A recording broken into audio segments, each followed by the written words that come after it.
Welcome to the Braylon Edwards Show with Shep. Touchdown, Braylon Edwards. Braylon Edwards, touchdown, Michigan. Timing pattern to Edwards, touchdown, Michigan. Where we bring you the best in sports, entertainment, and insight. Join us every weekday from 2 to 4 p.m. as we break down the latest games, analyze the biggest plays, and dive into the hottest topics in sports. We'll have exclusive interviews with your favorite athletes and guests, and you'll get a front row seat to all the action. So tune in to the Braylon Edwards Show with Shep. Got one-on-one going end zone. Edwards in the air.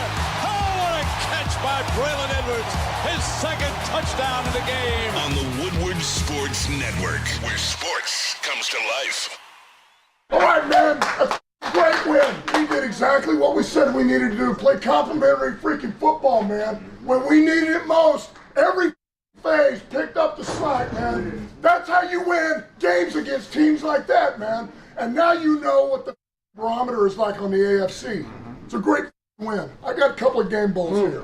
You give out $1 million, but I'm going to give 2. All right, let's start on offense. 12 carries, 151 yards, 2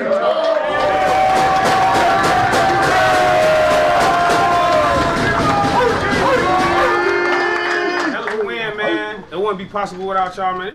Well, when we winning, bro. Yeah. All right, this thing says 41 total tackles. It can't be right. Okay, 2.5 sacks, 2 quarterback hits, and 2 TFLs. Mr. Muhammad.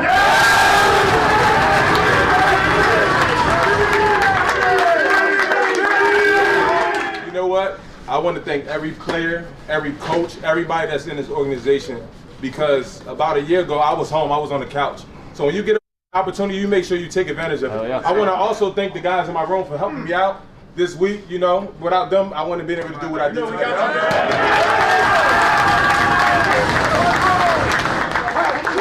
Great win, guys. Love you guys, man. We'll get ready for Cleveland. Break it out. Hey, great win. What else do you want to think? You know what? I get a little tired of the let's go stuff, but damn it, let's frickin' go, man. That was unbelievable. Welcome everybody to the Braylon Edwards. That is hit that how like button. you be authentic Yes. in the locker Thank room. You you. asked me about the Ben Johnson one. Thank I you. second that with this. This is authenticity, and it's been that way since they beat the Vikings for his very first win in 2021. Electricity. And before you Amen. start talking stuff like, oh, now he's wearing Lions. I had a Lions t-shirt on yesterday. You did. I did. Yeah, So Calvin Johnson Lion. Calvin Yeah. Johnson. So I don't want to hear any BS. Yep. I wanted you guys to win. Good win for you. I was wrong. Everybody's Lions win. got that. Everybody's bug. got it on today. I'm back Look at here to Kathy. show off Shout out these to Kathy boots. the I Great. don't Shout out know. to Kathy. Then she has Kathy, the Lions Kathy, can boots you on step as well. up on there? Can you step on Can I step on? just so people can see? Oh, maybe. It is incredible. The passion she has. Look at that. Lions boots right there, sparkling, lovingly, right? Hold on, These hold on. boots I got are you. made Let me for see those stomping boots. out the competition. Let's Lions. go! Hell yeah. That is a beautiful Let's thing go. right there. And the jersey. Now, wait, she's not done. Look at this. Jerry, Go! Yeah, but it's like the Price is Right. She's modeling. Jerry, stuff. go! That is so Queen well done. Kathy. So well done. Ta-da. Well done. Appreciate you. And just so Kathy. people know, The most reliable person at Woodward Oh. Sports, Oh, at Kathy, Lady go. James, Yeah. is the young lady that just walked off. I Kathy. think she's got as much of a smile on her face every day that I see her like 100%. Kool-Aid does. She makes sure the checks are right, too. Yeah, that's why so many She people makes like sure the seeing her. checks are right. The other thing is that she is not a fair weather fan. I mean, she Nah. wears that stuff on a regular basis. So you've got your Lions gear on. Yeah, I do. I've got some Lions gear on. Kool-Aid has Lions gear on. Yep. Ryan is wearing Lincoln a Park concert shirt. World Tour. What Yeah. the hell You blew it. happened to You blew it. I don't. You blew I it. think the only Lions thing that I own is a Calvin Here you go. Johnson Hall of Fame T-shirt. I think that's about Repeat the only after thing. me. And is it dirty? I blew it. Yeah, thank you. Repeat after me. I blew it. I blew it. Yeah. There you go. There. I didn't come with a squad, so I don't own too much Lions. We got you guys covered. You know what? My mission to you, I will get you some Lions gear. I would say this. Thank you. I've seen Ryan. He's been working with us for a few weeks now. That's the second time I've seen him wear that shirt. I've never seen him wear the Lions shirt. So it can't be dirty unless he's working out in it or something like that. It's a lame excuse. Ooh, You called him failed on today. it. Failed. You got to be better. To be Period. fair, I saw Nick, the audio guy for the heavyweights. He wore a Lincoln Park shirt yesterday, and I was like, Blaming it man, on I gotta Nick? wear one. I gotta wear one too, because he went to the same concert I went to. So I was like, you know what? I'll wear it too. In fairness to Ryan, you could have wore it tomorrow. I could have. Yeah. Hey, Yeah. Is Nick on camera? Yeah. Am I missing something here? He's right in that sound booth. It's right in the same spot I'm in. Yeah, but he's not on this show, is he? No, he's not. Okay.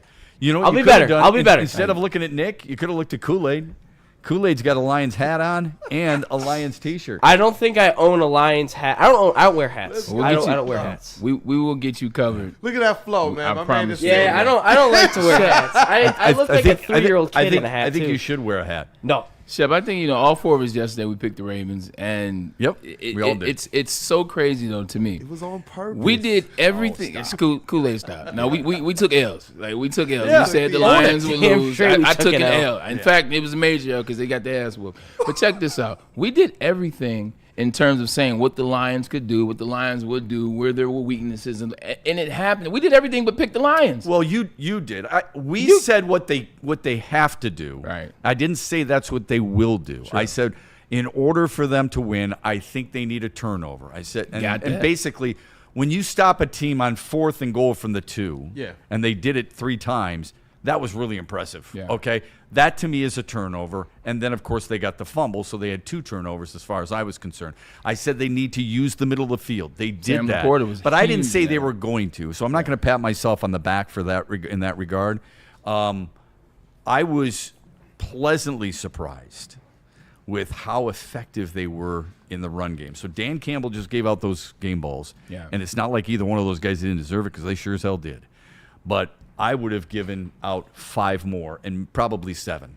I would have given them every ball to an offensive lineman, and I would have given a ball to the 2 tight ends because I thought they were excellent at blocking. And the wide receivers were great at blocking too. Yeah. But that's what I would have done because I thought that was as impressive as any display I've seen. You said Baltimore's defense wasn't all that great, and I don't disagree with that against Buffalo. But, and I know Cleveland's not as good. Yeah. You still got to do it on the road against a team that has division championship pedigree. Yeah, 100%, man. Hats off to everybody involved. It starts with Johnny Moe as offensive coordinator and what he was allowed to do, the spaces that he put that team in. The big thing behind the run. One, it's an attitude play. The run is an attitude play. I'm a line up, we're running the ball. Hey, I'm coming. Here we come. What they did smart last night was they went inside zone. 30 of the 35 runs were inside zone. So what you get is you get the double team, and you allow David Montgomery or Jahmyr Gibbs to pick zones. Once they decided it was going to be Dave Montgomery in the second half, you get the double team, and Dave Montgomery is a physical running back, and he started posing his will, and the offensive line started imposing their will. And Johnny Moe showed you.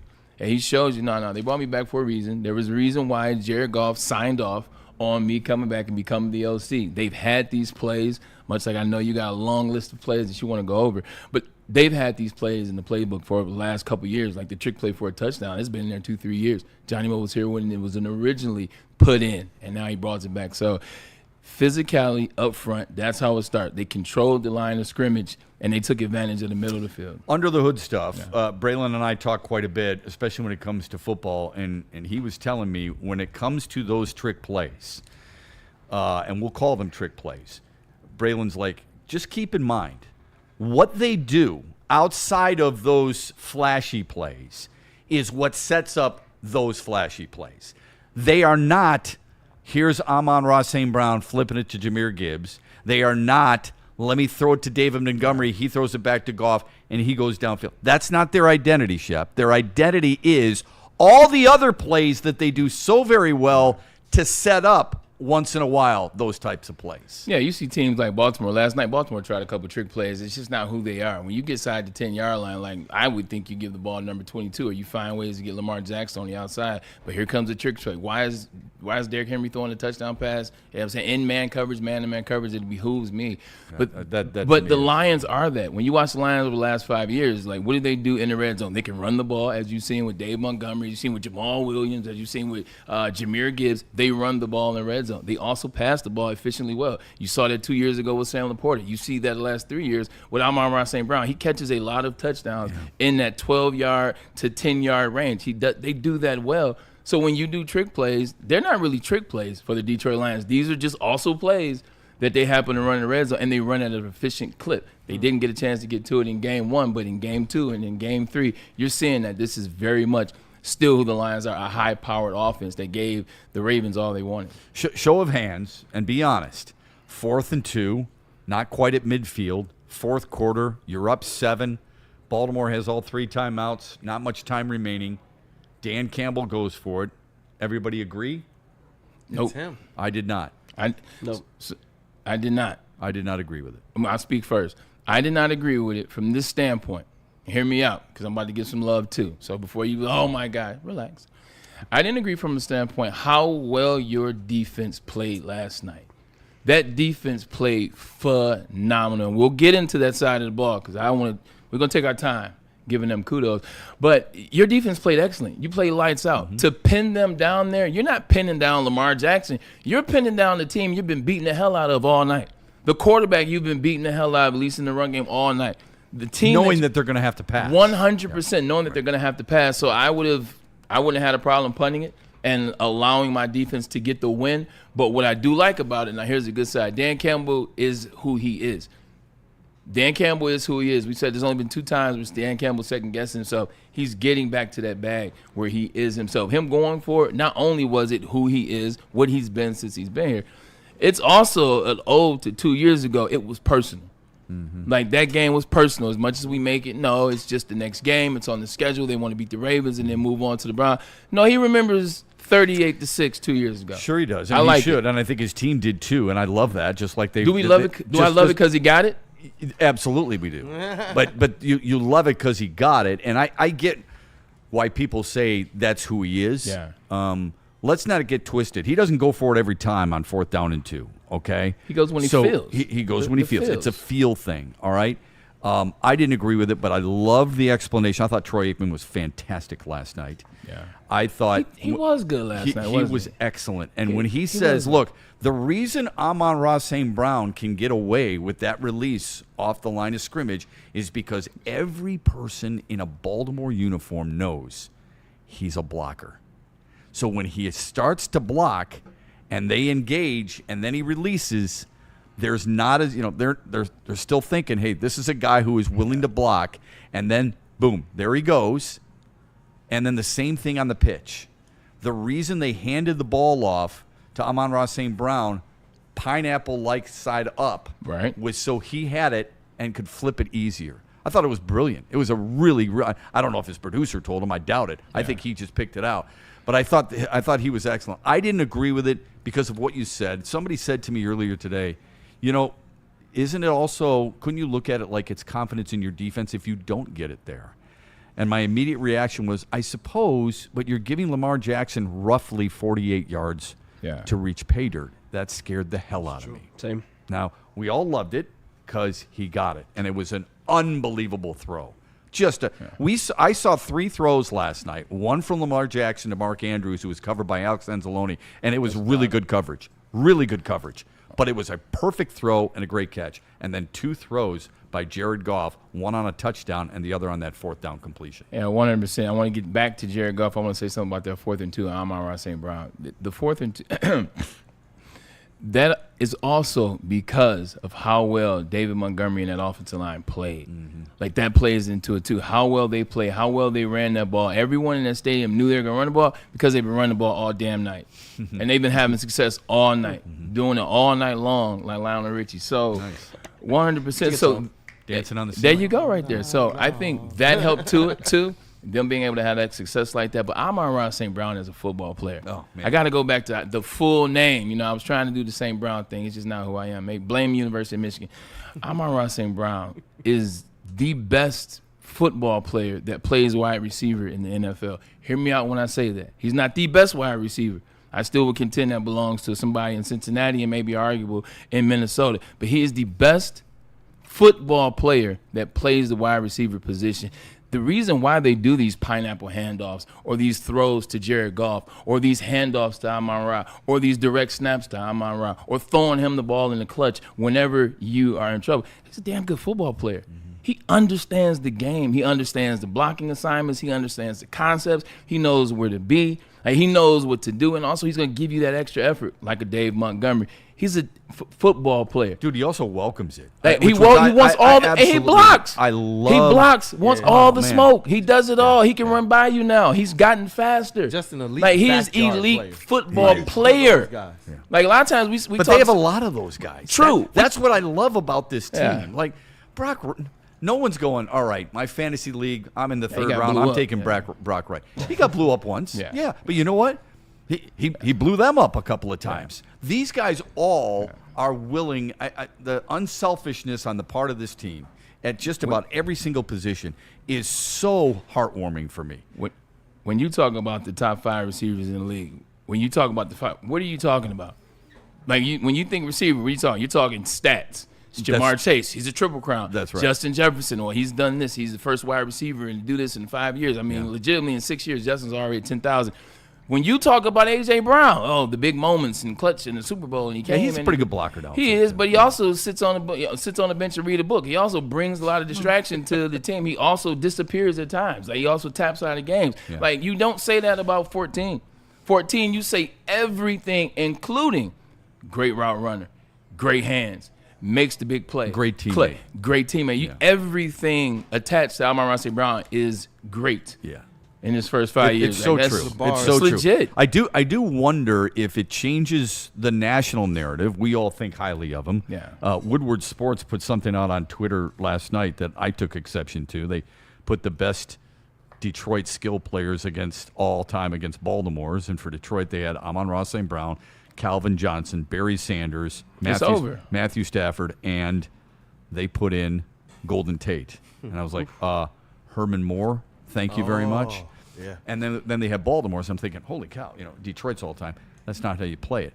The point is, what he does, and Dan Campbell said it so well after the game, our best players are our best practice players.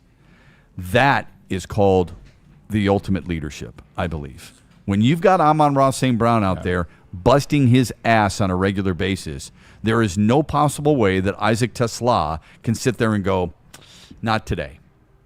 Right? I mean, that's what leadership is. Wouldn't you agree? It's kind of what we read between the lines as it related to one Mr. Tim Patrick. No matter how much we, supported him and probably wanted to see him make a way here, when he made those comments about even the physicality in practice and the workload and things of that nature. Well, he just said he had to get used to it. I don't want to put too much on it. Tim Patrick and say we've he heard wouldn't. other players in the past talk about that physicality, and one of those guys also isn't here right now too. And it is interesting to me when you put it in those terms. Like, the teams I've played on, the players that are elite, the players that are in the Hall of Fame now, the players that were that deal, all pro, the whole 9 yards, the thing that they have in common, those jokers love to practice. Those jokers love to practice. They love, whether you're talking about Earl Thomas, Cam Chancellor, whether you're talking about Richard Sherman, he was annoying as hell. Richard loved to practice. You're talking about Darrell Revis. You're talking about Nick Mango. You're talking about DeBrickashaw Ferguson. You talk about Dave Harris. Shout out to the University of Michigan. When I play, these guys love to. Frank Gore. And that's not an easy thing to do when you've been playing a long time, number one, and number two. At the end of the week, after you've come off a physical matchup like Detroit had last night, and to their credit, they were the bully in the ring. I've never seen that before in terms of, obviously you talk about what the record is. Now the record's changed. It didn't go to 25. It's still at 24-3. I've never seen the Ravens look like that. Like, I'm talking about all time. Like, I'm talking all time. I played against them 4.5 years, twice a year. I'm talking about watching them when they were the 2000 team. I'm talking about watching them since I retired when they won in 13. Never have I seen a team go in there and fluster them, confuse them, punish them, bully them. Like, they punked them. Like, to see Derrick Henry crash out on the sideline like that. Yeah, we'll get to that because I know They got punked. You're chomping at the bit for that. No. I will say this: when any of us say the Baltimore Ravens, what is it you think of? I mean, please don't give me a player. Just give me the style of play. Physicality, defense. Without dark a doubt. visors. Without a doubt. Crazy face masks, tackles. Yeah. Like, yesterday was, visors. I don't even want to bring this team up, but there was a national championship in 2014 with Alabama and another team. Alabama was the bullies. Alabama had bullied everybody and had been bullying everybody for 5-6 years. You know how Alabama lost that game? Because when they hit that team in the mouth, that team hit them back, then that team hit them back again, and then that team hit them back again, and to the point where Alabama said, damn, I didn't know this what the fight was going to be. I didn't know this team was like. That's what happened last night. Because the Ravens responded. The Ravens tied it up. The Ravens took the lead, started to look like this is where it turns. But then what happened? Lions said, no, not so fast. Hit him in the mouth again. Then you hit him in the mouth again. Then it's like, whoa, wait, we can't do the typical Baltimore Ravens deal? Yeah. The Lamar Jackson just getting out and scrambling. How many times did you see him almost make that Lamar Jackson play? Yeah. But here comes Derek Barnes. Here comes Brian Branch. Here comes Kirby Joseph. Here comes Jack Campbell. Told you Jack Campbell was going to have a game. Yeah. Hey, shout out to those linebackers. And Derek Barnes played really well. Al-Qadim Muhammad. I mean, you can't really find, outside of Terrion Arnold, you can't find a guy who struggled. No, I'm serious. Struggled defensively. Look, here's the thing we have to remember, especially in football. The other team's going to make plays. Yeah. Okay? Just like in baseball, the other team's going to get home runs. The other team's going to make some outs. Okay? In basketball, they're going to make some shots. Okay? You're not holding a team scoreless. Yeah. You're not holding Baltimore off the board. They're going to make plays. I don't have a problem with that. Yeah. I understand it. You've got to match that, and Detroit did a great job. What did we say yesterday? We said the best defense is going to be Detroit's offense. They had a drive of 10 minutes and 38 seconds that went 98 yards, and they had another one that was 95. A little bit more than 3 minutes, but it was quick because of the big Montgomery run. The point is, they were more physical than Baltimore, and there's a misconception outside of our area about the Lions, and that is Gibbs, Montgomery, we love the Sonic and Knuckles, St. Brown, Williams, Laporta, Goff, and we forget, or they forget, I should say, that Detroit butters its bread with the big, fat guys up front. Yeah. Those are the guys who are the heartbeat of this team. We can talk about the skill positions all we want. Those guys up front, they are the heart and soul of this team, and it was awesome to watch them punch Baltimore repeatedly. Like Tommy Hearns and Marvelous Marvin Hagler in the center of the ring is what it looked like to start. Yeah, you watched that game. You're absolutely correct. We come up here and we talk about touchdowns and yards and stats and plays and that make those plays, but it's the guys up front. You know, it's those 5 guys that we came up here 2 weeks ago after they got routed in Green Bay, and we talked about how bad they were. We talked about maybe even not Ragnow, but Glasgow, his replacement, maybe not even being at the right position. Tate Rallis, we still believed in him, but how long is the rookie process going to take? You know, this is what we were saying up here, and it was valid questions. And they answered it last week. They got a lot better. Well, they were at home. Let's see when you get a real test. You want to go on the road. It's Baltimore. It to be loud. It's a night game. We didn't freak out about it. No, we didn't freak out at all. Justifiably asked some questions. Yep. When you watch the physicality in which they played with last night and the ease, when you see Tate Rallis smiling at Penei Sewell after plays because he's figured it out, because he's figured out that this is going to be a good night. When you see Glasgow and Ratledge just overgoing communication, pointing things out as they walk to the sideline, like you're watching these guys grow and develop. Right before that, they were physical. Oh, when you see Sewell reach the second level and then Montgomery takes off and he goes like this. Bruh. I mean, Penei Sewell was 8 yards downfield. It was it was awesome to watch. I don't want to call my dog out. I don't want to call my dog out because he's been playing so good this season. My boy J-Mo. J-Mo missed the block by just a little bit. Would have been another 70-yard run for D-Mo. Okay. Well, I would say this about Jameson Williams. Don't let his brother post the stories? No, I wasn't going to go there. We can, but I wish people who don't play the game would stop doing that stuff. But Braylon said early on he wanted to see the Lions take a shot. Get Jameson Williams involved early, and I'll be damned if that's not exactly what they did. Yep. It was. I watched it. I was smiling. I was texting Braylon. Never texted me back. No, I'm just kidding. That's a lie. That is a lie. I texted Braylon. I'm like, dude, right on the flipping money. It was. I was smiling ear to ear the whole time. Listen, my daughter's 21. She didn't really watch football. She goes to Michigan State games, but she and her friends, it's more about pregame and all that stuff. She texted me in the middle of the third quarter, and she's like, Dad, are you watching this football game? And I texted her back, do you know who your father is? And she's like, yeah, stupid question. Is this an awesome game? She and her entire apartment we're watching the Lions going crazy. It was so cool. Those first, so cool. You get that first drive and you get those 2 plays, and it looks like he's going to have a big night. But what it did, it took Kyle Hamilton out of the box. Kyle Hamilton, for those in Detroit that don't want to call him the best safety ever, in the league, that's fine. He's one of the best safeties in the league. He's number 1. He's the best safety in the league in terms of doing everything. So. You said, I just like to stoke the fans. I can't even say that. Jesus Christ. Kyle Hamilton is the guy that you want to get out of. Dude, you're right. You're not stoking the fans. You're correct. Most NFL personnel agree with it. If he took off Kool-Aid. it's Kool-Aid. It's You Kool-Aid. can't take that with anything. It's 100%. Yeah. You keep him out of the box. You got him playing deep now, man. It softened up the run a little bit too, and it softened up the things that you could do. You talked about J-Mo getting him going. They did that earlier. Shout out to me for saying that. But what it did too, it softened up that zone. And when they got to the 30, when they got to the 40, here comes Sam Laporta. Sam Laporta, there he is. There's Sam Laporta. He had a big game, but he was really good. He had a big third down conversion. The catch on Roquan Smith. Really well. Yeah, because Roquan, that was a hell of a catch. Yeah. Roquan's right there. He made a good move. It's a dot by number 16. Got to give him credit for that dot, but it's a hell of a catch. But it started early with J-Mo. They were looking for J-Mo to go deep every time he was in there. They used him as a decoy last night. In the the last 3 quarters of the game, they use him as a decoy. And when you have decoys like that, they're glad they do their job. They take purpose in it. What I thoroughly enjoyed is it seemed like Detroit got stronger as the game went on, easily, and Baltimore got weaker. Yeah, I would agree. Now that seems odd to say about Baltimore, and I'm sure missing a couple of key pieces affected them, and maybe some people will do the same thing they did 2 years ago against Kansas City. Well, Kansas City's playing without this guy and this guy. Let's not play that game. I'm with you, Shep, because we can easily say Aleem McNeil. That's what I was about to say. I don't want to come here and play that game today. Yeah, I was going to say the same thing. Yeah. I could have said the same thing about Kansas City and some of the guys Detroit was missing 2 years ago. We conveniently forget it. What I was really impressed with is just how Detroit, linemen, they love to run block. And when they got in that, it's almost like a shooter in basketball. They got in a groove, and they just kept pushing and kept pushing and kept pushing.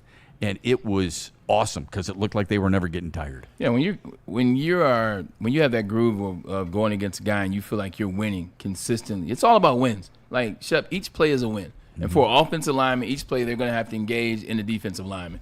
Each play is a win or it's a loss. When you start tracking them up, boom, I won that play.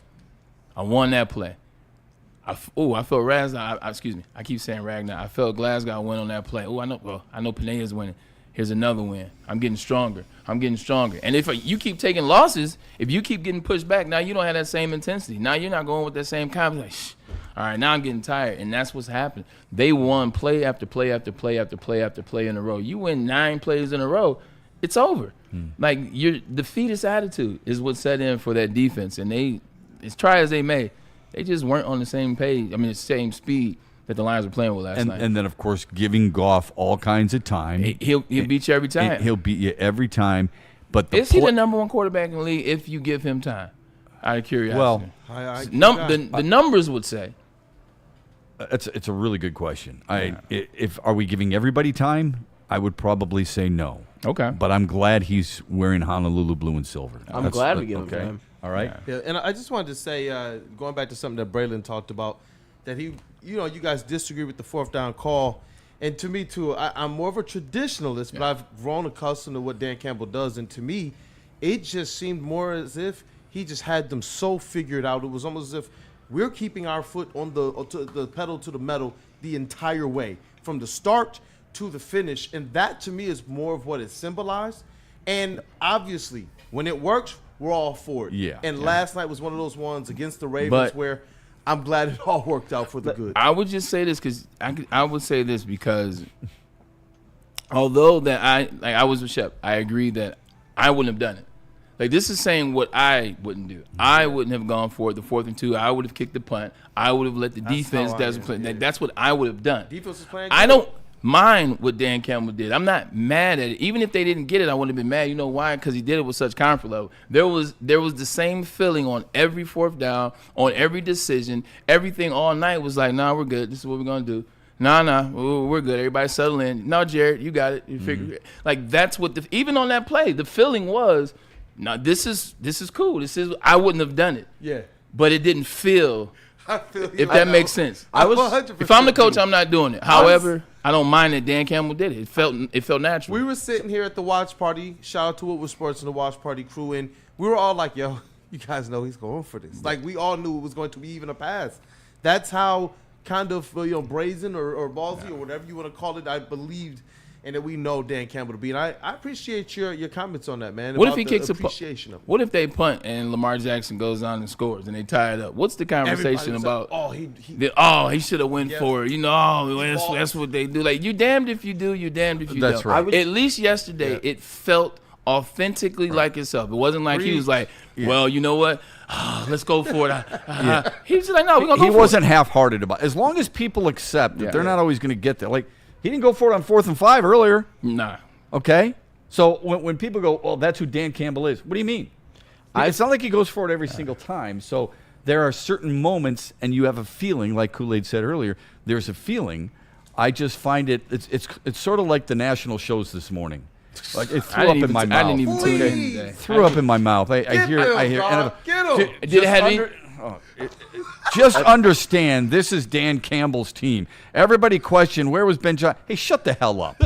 Okay? Shut the hell up, man. You were saying the same damn thing for not just this week. You've been saying it for 3 weeks and in the off season because you got to fill a lot of programming. If you want the real deal, you connect with people who are here. What did we say on this show? And I'm not saying me, I'm saying collectively. Before the season started, this is called first guessing, not second guessing. The easiest thing to do is sit back in a chair and go, you know what? I wouldn't have done that. Why didn't you tell me that before?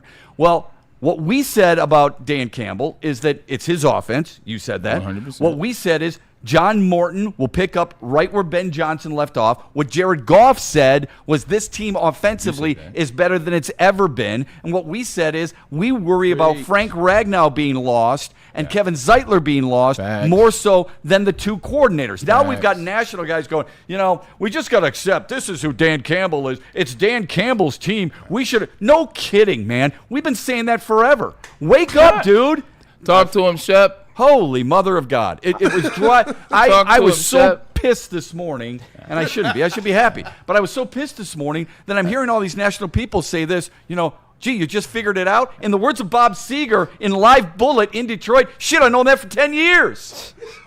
I saved myself from this same very angst and temper from watching the national news. I didn't watch them today because you're a smarter man than I am. I just knew it would be two things. Yeah. I knew you'd be two things. The one thing is they would completely change ship. They would completely say, "Oh, well, this Lions team," and it was all about Dan. I knew it would be that. And the other thing would be, well, you also got to realize Kyle Van Noy and Matabikwe did not play. So the Lions didn't technically beat the full strength of the BS. I don't care if those two guys played. Look at what that team was. That team is fractured. Bro, they were now you got Marlon Humphreys doing podcasts like he's got a bag over his head trying to figure out. I've never felt like this after love. You got Derrick Henry who's about to be 7th all-time rushing, crashing out on the sideline like John Harbaugh. He looked like he saw a ghost at the post conference. At the press conference at the podium, he like he saw a ghost. That has nothing to do with those two guys. Yes, would they have been a better team with them? 100%, because they're damn good players. But that ass whooping was coming whether they were playing or not. Like it was. Yeah. He looked stunned on the bench. He did. After he fumbled, third fumble in as many games this year. It's not like he's a fumbling machine, okay? This doesn't happen. But it's happened twice this season in the fourth quarter. It's happened once in each game. And there he is. Just stunned. What the hell? Yeah. I loved it. Yeah, I loved it. We do got a little bit of breaking news as well. Oh, let's hear it. He might be on this bench for a while. Oh, no. He might be on this bench for a while. It seems to be in his head a lot, that fumble. It's in his head. I didn't like how he was trying to put everybody on the sideline. Like anybody that was in passing, anybody that was close enough, he would pull him close to him and tell him why he fumbled. Yeah. Like he talked to 6 people. They kept showing him on the sideline. And finally you see DeAndre Hopkins, who's a vet, an OG, who can say this without he can say it. He was like, man, damn, shut up. He knocked the ball out. Like, you fumbled. It's okay. Let's get back in the game. Yeah. Like Derrick Henry, You know what it is? for all the great stuff, he's a head case. Dude, That's why he wears here's what it is. and all that other crazy. It's the guy who misses a shot on the golf course and then wants to explain it to you when you're on the other side of the fairway and he's coming up with some type. Well, I sculled it. Yeah, I know. Let me just concentrate on my shot. Just move on. What were you gonna say? Breaking news, my man. Hey, just two bits of breaking Crash news. The MLB out approved king. robot umpires for replays. Oh, I'm sorry, I missed that. One more time. The MLB did approve robot umpires for replays. Okay. And for the then rest of the year or next year? 2026. 2026. Okay. And then the Texans released our old friend C.J. Gardner-Johnson after friction behind the scenes with him complaining about his role and more. This is via Aaron Wilson, NFL. I see our group chat is Remember, going, he got in that shouting match with Yeah. Baker Mayfield. Yeah. The writing was on the wall. Like, as soon as he left the Eagles, he and the Eagles and the fan base got into it. As soon as he left Detroit, he and Detroit and the fan base and Detroit got into it. Like, it's become a consistent pattern. It's like AB. Not as bad as AB, but everywhere AB went, he left a stinky trail behind it. Like, and that trail just followed one person. That's the same thing with C.J. Gardner-Johnson. You're like, is it the Lions? Is it the Steelers? Is it the Eagles? Is it Texans? Or, sir, is it you? Well, here's the other thing: you burn bridges. for real. It's not wise to burn bridges like that. Because when you try to get in coaching, like that type of stuff. Or if you get cut and somebody needs a corner. True. Okay. I mean, I'm looking further down that line. Yeah, you're looking further down the line. Further It's down smart. that line. Yeah. Hey, Coach Bray. What up, though? Well, I might burn the bridge or two in my day. I'm joking, of course. All right, there's a lot to discuss. Really excited for you to get involved in the chat and the super chat. So bring it on, man. We're looking forward to the rest of the Braylon Edwards show here on Woodward Sports. First, let's take a quick time out and hear from Ven Johnson. Man, I'm tired. I got to go recoup. You know what I'm saying? So much energy spent in the first segment. But let me tell you about Ven Johnson. Corporations, even the government, even the insurance company will try to keep your wages, minimize their liability, and withhold your compensation. Now, look, you work hard for your money. I work hard for my bread. I want all of it in my pocket. That's what Ven Johnson Law can do for you. We can do whatever to make that happen. So when it goes wrong, let that be your first call. Call Ven Johnson Law today. Contact him at venfights.com. Last night, you would have had an awesome time with a lot of brand new, really good friends if you went to Art and Jake's. Yeah, because you would have had great food.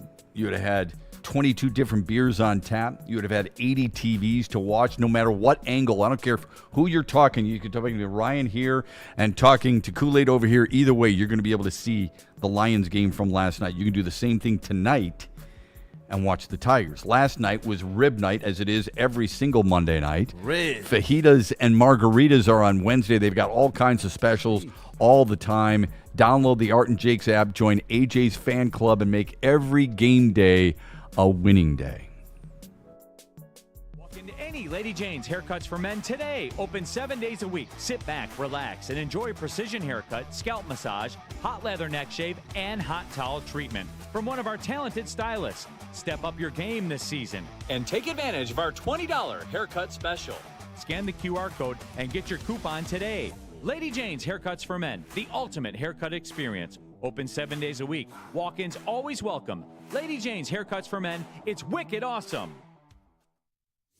Big injuries, big news. Twice a week, Dr. Jeff Pierce from Michigan Sports and Spine joins Woodward Sports Network for the Injury Insider Report. Big D Energy Tuesdays at noon. Braylon Edwards and Shaq Thursdays at 3:30. Get expert analysis and in-depth breakdowns on the latest sports injuries from the man trusted by top athletes in the community, like D-Mac.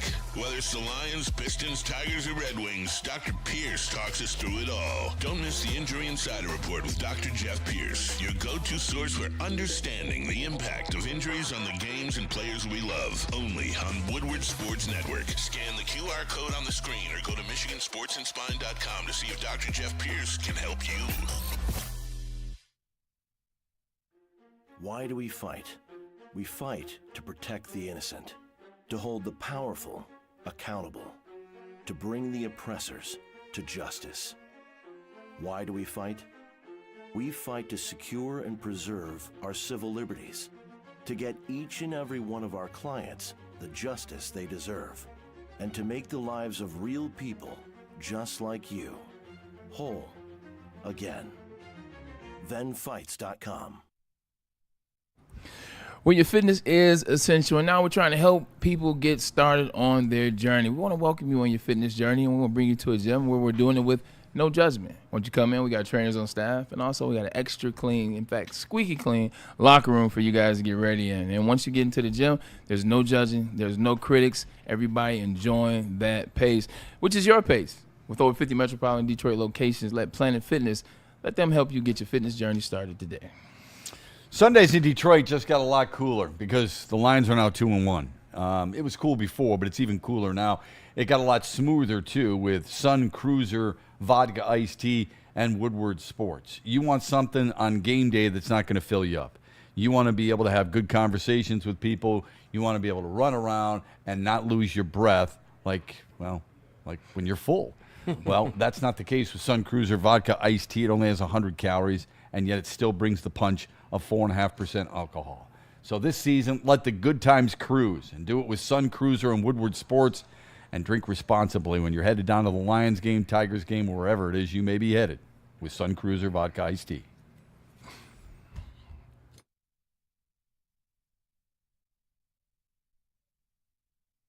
Are we suddenly hating on Derrick Henry? Is this what's happening? Listen, Shep. We're not hating on Derrick Henry. Let me rephrase it like this, or let me set the scene like this. First of all, that's hilarious. Like, how you didn't laugh at that is hilarious. Yeah. He tried to slam his helmet down on the little helmet holes, slammed it, and then he low-key almost rolled his ankle. Yeah, he was stumbling a little bit. Yeah. Okay, so, Shep, imagine Emmitt Smith, Barry Sanders, Eric Dickerson, the list goes on. Yeah. Walter Payton, Curtis Martin, for Jerome Bettis, Marshall Faulk, all those guys. Marshall Faulk, Edgerrin James, Earl Campbell. My favorite. Well, that's my dad's favorite too. So my dad's comment was he ain't no Earl Campbell. So shout out to Pops. Imagine them in year 10 doing this foolishness. Yeah. Like year 10, you fumble. Hear me out. No, I'm just saying that sounds like something I would say. And in today's younger athletes like yourself, you would roll your eyes. But I happen to now be one of the older individuals in the community having this conversation. I'm talking about Eric Dickerson. Shoot, I was barely born when he was playing, but I'm just saying, like, this is year 10. Yeah. I'm not talking about a guy in year 4, year 3, even, hell, year 5. Like doing something like that. Bro, you fumble. It's a part of the game, and you keep fumbling. Mm-hmm. Like you slamming your helmet and falling and sitting on the bench and then talking to everybody on the sideline and say, man, you so happy. Just like you said. It's like the guy on the golf course. Like, shoot, I drop passes, and I'll go find everybody on the field. Hey, man, look, I almost caught that pass. What happened was, see this one pinky finger that I have. It hit this pinky finger, so I wasn't able to close my hand on the ball. Bruh, like, I just have never seen someone who is that good be in that space and just crash out like that. And maybe it's a new thing, but I ain't see Barry do that. I ain't see Emmett do that. No, I mean, look, I try my best to understand that people are different. They handle situations differently, okay? You're much calmer about the morning show stuff than I was, okay? Yeah. Doesn't make one of us right or wrong, but if I try to look at both sides of it. If he doesn't show any emotion, people are like, do you care? Why don't you care? Because it's frustrating me that you fumbled. If he does show emotion, people are like, dude, you got to be more professional. It's the old adage when Matthew Stafford was the quarterback here. If he goes running down like Brett Favre, takes his helmet off, jumps into somebody's arms after throwing a touchdown pass, everyone's like, act like you've been there before. If he just throws a TD and goes to the sideline like Peyton Manning did, everybody's like, why don't you care? There's one thing, and I agree with you. You're absolutely correct. But there's one thing to show emotion. There's one thing to look like a flat-out baby, and then complain the rest of the game, which he never came. I think he came back at the end, the last garbage touchdown he scored, which wasn't garbage, but it was. The touchdown, he came in on the 10-yard line. He spent the next 15 to 20 minutes game time, not how many long you've been watching the game. He didn't spit it in the game. Like, that's what I'm talking about. You show emotion. Look, you fumble the ball, you come on sound, all right, got to get this together. Then you sit your ass on the bench, and then you talk to your coach. Then you talk to the other running backs. Then you sit with Lamar Jackson. Then you guys figure out how you're going to get back in the game. You don't proceed to spend the majority of the rest of the game complaining about the fumble that you had, which was caused by the fumble that you had against Cleveland, which was caused by the fumble that you had against Buffalo. Right. Like, that's what I'm saying. It's the longest stretch in his career where he's fumbled as frequently as he had last year. He had 325 carries and 3 fumbles. Yeah. This year, he has 41 carries and 3 fumbles. Derrick Henry, do you think it gets in his head? I don't think it does. I think it is. Like, currently it is. So, look, I'm not coming at him sideways. Like I said, I was a wide receiver. I went through a bad round of the drops in 2008, the beginning of the season, maybe to about week 7 or so, and then eventually got out of it. So I'm not knocking him for that. Like, that happens. Like, you're going to fumble some balls. You're going to drop some passes. You're going to do something stupid. I don't like that the fact you're a leader. We brought you in to be a leader to help us win the Super Bowl. Like, he's been in the AFC Championship with Tennessee. So is Lamar. It's time to win the Super Bowl. When you act like that on the sideline and don't give your team the best. If I'm a young guy looking at that, if I'm Zay Flowers already an individual that we're like, sometimes you got to corral him back into the fold. If I'm Zay Flowers looking at that. Yeah. It's an excellent point because both these teams, and that's what I think was most entertaining. I at one point during the game, I tried to think to myself, what if I wasn't a fan of the Lions? Yeah. And what if somebody wasn't a fan of Baltimore? The interested parties who just love football were watching that game last night and saying to one another, "It's a hell of a football game, man." You could tell by the broadcast. Like, Troy Aikman was enamored with everything that was going on. I pictured him during break saying to Joe Buck, I wish I was the quarterback of this Lions offense. Tom Brady said it out loud last year, if people recall. But remember, when Troy Aikman, when they went for it on 4th and 2, and Goff finds St. Brown, if you listen to the broadcast, what's Aikman? Oh! Yeah. Okay? And then on the flip at the goal line with St. Brown to Gibbs, he is giddy. It's like it's Christmas Day, and he's opening up his first present as a 5-year-old. It's unbelievable. 100%. When you're that type of player that how do I say this? Troy Aikman is the type of quarterback that Jared Goff is. He's an anticipation quarterback. That's what he did well coming out of UCLA. That's what he did well with his time at the Cowboys. I know I cracked jokes on Troy Aikman, rightfully so to a certain extent, but the boy could play the quarterback position, and what he was good at is anticipation. He was cerebral. He would dial defenses down, and because he had the best offensive line of all time, he had a lot of time. So when him and Tom watched the game, this is the type of quarterback that they are. A better version. Well, I think Jared Goff might be better than Troy Aikman. But anyway, a better version. This is the type of offense he would play in. Yeah. That's exactly what it would look like. He'd be tearing them up. Yeah. But those two teams, there are legitimate Super Bowl aspirations. Yeah. Like, I'm sure everybody who goes into camp says, you know what? Let's put up a saying here. Let's put up a trophy there. This is what our expectations are. I remember 2019, Lakeland, Florida, walking into the Tigers clubhouse down in spring training, and there's a sign about a championship. And I thought to myself, there's no flipping way, right? But they all have goals, right? These two teams have legitimate goals. Those are absolutely fair aspirations for both these teams. For one team right now. And for Detroit to do what they did, knowing that Baltimore feels the same type of, stress is a bad word, angst, that the Lions and Lions fans do, that made it, to me, even more impressive. To answer the question that you asked, if I was looking at this game yesterday, I'm watching two teams, didn't know anything about both, and I'm just watching it. One team is going to the Super Bowl. The other team, they're going to limp to the playoffs. And in round 1, they could go home.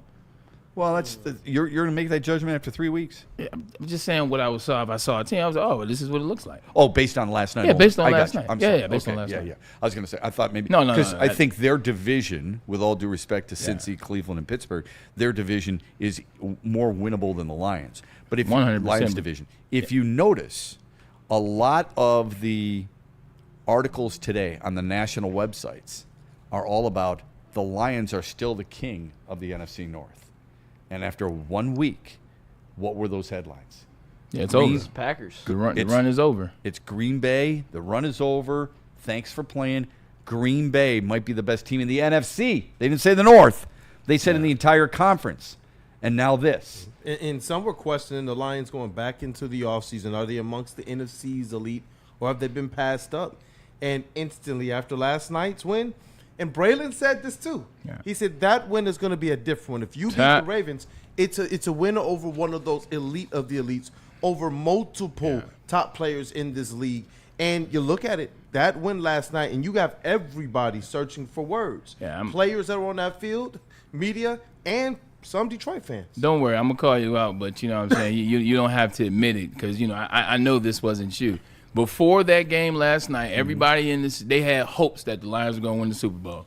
Hopes that the Lions were going to win the Super Bowl, whether it was because of what happened last year, not last year, at the end of last season, whether it was whatever it was, everybody had gone down to I hope. And you weren't going to say it out loud because you said, hey, the Lions, go Lions, they're still the team, but you hope. And then after week 1, you were like, I hope we win the division 100%. And all I said was winning that game against Baltimore. Now what? Now everybody believes that they're going to win. Now everybody believes that they're back in the Super Bowl. You're right. It's different. I talked to people. No more hope. You're right. But I talked to people after I was at Lambeau for that game against the Packers, and I saw a lot of Lions fans, and they were like, we may not win 5 games. I talked to a lot of people. Thank you. I mean, that's how quickly they jump ship. And I said, you realize it's only one game. Yeah. There's too much. First game of the year. Yeah, I'm sorry. Sometimes I look at things, and I just say, there's way too much talent. And it can get screwed up by a bad coach. It can get screwed up by a bad manager. All right? But this team, with its coaching staff and its philosophy and its culture and its talent, they're just way too good to be as bad as they looked against the Packers on a consistent basis. Is that staple win that you were talking about last week? Does the Ravens win yesterday? Is that your staple win that you're looking for? It is. It is and it was. That's what you said. And I stand by it. What I said was if they won that game, that would take them to number 2. What I didn't say is in the league, but we'll get to that later. It was just the type of win that you want to see. They did everything the right way. They fought hard, and then they dominated physical presence that whole game. It was real. I look at, people we love to have rankings in just about everything. So everybody wants to know, where does this rank as Dan Campbell's biggest game or biggest victory? And I think there's probably 4 games from which to choose. The Kansas City game in the opening night on a Thursday night a couple of years ago. Rams. Okay. I was going to say the road game in Tampa. That one in Lambeau. The one at home against Minnesota when both teams were 14-2 last year. And then this one. I would rank the Kansas City win higher than this win, perhaps because of the emotion, but also because the team's coming off a Super Bowl win. So I thought, punching them in the mouth and doing what they did against Patrick Mahomes, who's still the best quarterback in the world, I thought was really impressive. I'm still going to say the Ravens. Okay, I'm still going to say the Ravens win is a little bit more important because of the way that it looked. They rushed for over 200 yards in this game, and I felt like they let the Ravens hang around a little bit in the game, but they didn't let them do anything. They just really controlled the game. And the 4th down conversion was amazing to watch. I didn't like it, to answer your question from earlier, but the way that it looked, and then I believe that there was a pick 6 in the Chiefs game with Brian Branch, I thought, back in the Chiefs game, and then you can always say, photo from that too. Yeah, Kelsey and Chris Jones was out, but this one just seemed like from start to finish, they owned it. Here's your 4 games for me. I'm sorry, can I just say, they were down 21-14. Okay. In this one? In the 3rd.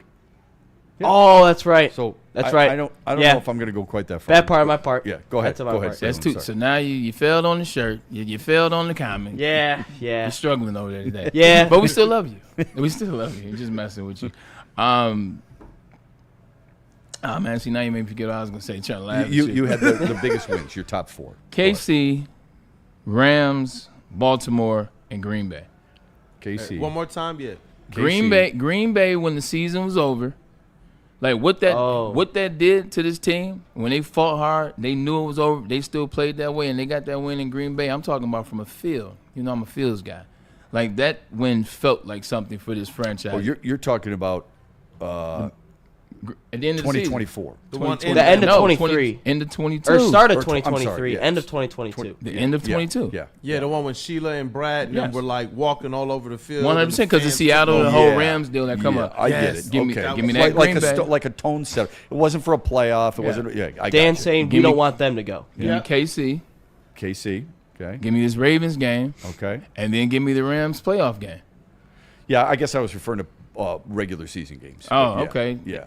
Oh. So that's why the roadkill at Tampa I thought was pretty impressive. But I'm with you. I mean, that's a good one. The Green Bay one is a really good one. That Texans game, like even though the Texans weren't that good, and we're seeing that now, like it was a weird good win.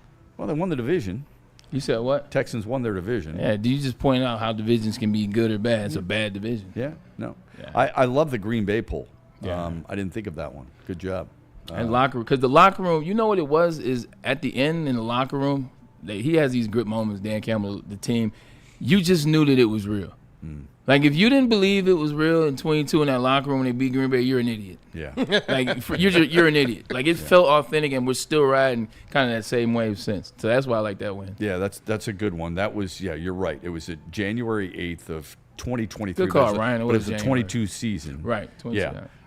And they beat them 20-16. So not a huge scoring game, just like the Kansas City game wasn't a huge scoring game. I think sometimes we elevate a game like the Baltimore game, and I think it's justified to be in there. But I think we elevated because of how excited we were with some of the offense. That quarterback wasn't Jordan Love either. That quarterback wasn't Jordan Love. Facts. that adds to it, doesn't it? It does. Yeah, because that's his last game as a Packer. Yeah. Hey, you know what, man? You talk about last games, and there are a lot Really of people who they absolutely feel this way that Let's hear that from the win chat. last night has erased the stench in the feeling of the Detroit Lions loss to the Commanders in JD5. That's from C Note 313. You called it, Bray. Let me say something about this. After watching, and I appreciate that comment, man. Let's get some more of those. I want to get the chat involved because this is about you guys, and you guys have been riding this roller coaster with us, so get you involved. Watching Demo be that good, you know what it did to me? It reminded me of what he looked like when he's fully healthy, which takes me back to last year against the Commanders. If David Montgomery was healthy, we would have beat the Commanders. We would have not gotten out before the NFC Championship last year. That's just my thought, and I would die on that hill. That's why I was mad when he started him. Like, you saw last night what he's like when he's healthy. Yeah. You saw the guy that we were like, oh, my God, thank you, Chicago. We appreciate you. Like, if we would have had that in the playoffs, I don't care about Amik Robertson, and I don't care about the defense. We would have been perfectly fine, and we'd have won in the NFC. I don't want to go backwards. I'm sorry. I digress. No, it's okay, yeah. But that's what that question did. It reminded me of how good Demo is between those tackles. If he would have been healthy, that was the player. It wasn't Amik Robinson. It was David Montgomery. If he was healthy, that game would look different. I don't think that this win erases what happened last year against Commanders. That's last year. I think, if anything, I'm looking at this game, and my first initial reaction was, who are we going to get at the deadline? This proves to me that's what went through your mind because last night? now we have another shot at it. Because now we have another shot of making so a run. you were one of those people that thought it was over. What do you mean? Over in what? You said now we can make a run at it, so you thought the season was over? No, I didn't say the so season they're was kicking over. their ass all night. You said that earlier. They're kicking their ass, and the thing that goes through your mind is, who are they going to get at the trade deadline? Yeah, because we now have yesterday the Packers game really kind of was like, whoa, we might have to wait for a Super Bowl. But now this win against the Ravens kind of just brought that Packers game back up for me, and now we're like, okay, when the deadline comes, who can we get to add this team to then get us over the hump, get us into the Super Bowl and win it? That's what that win is. As an edge rusher? Yeah, as an edge rusher. People think I'm an angry elf.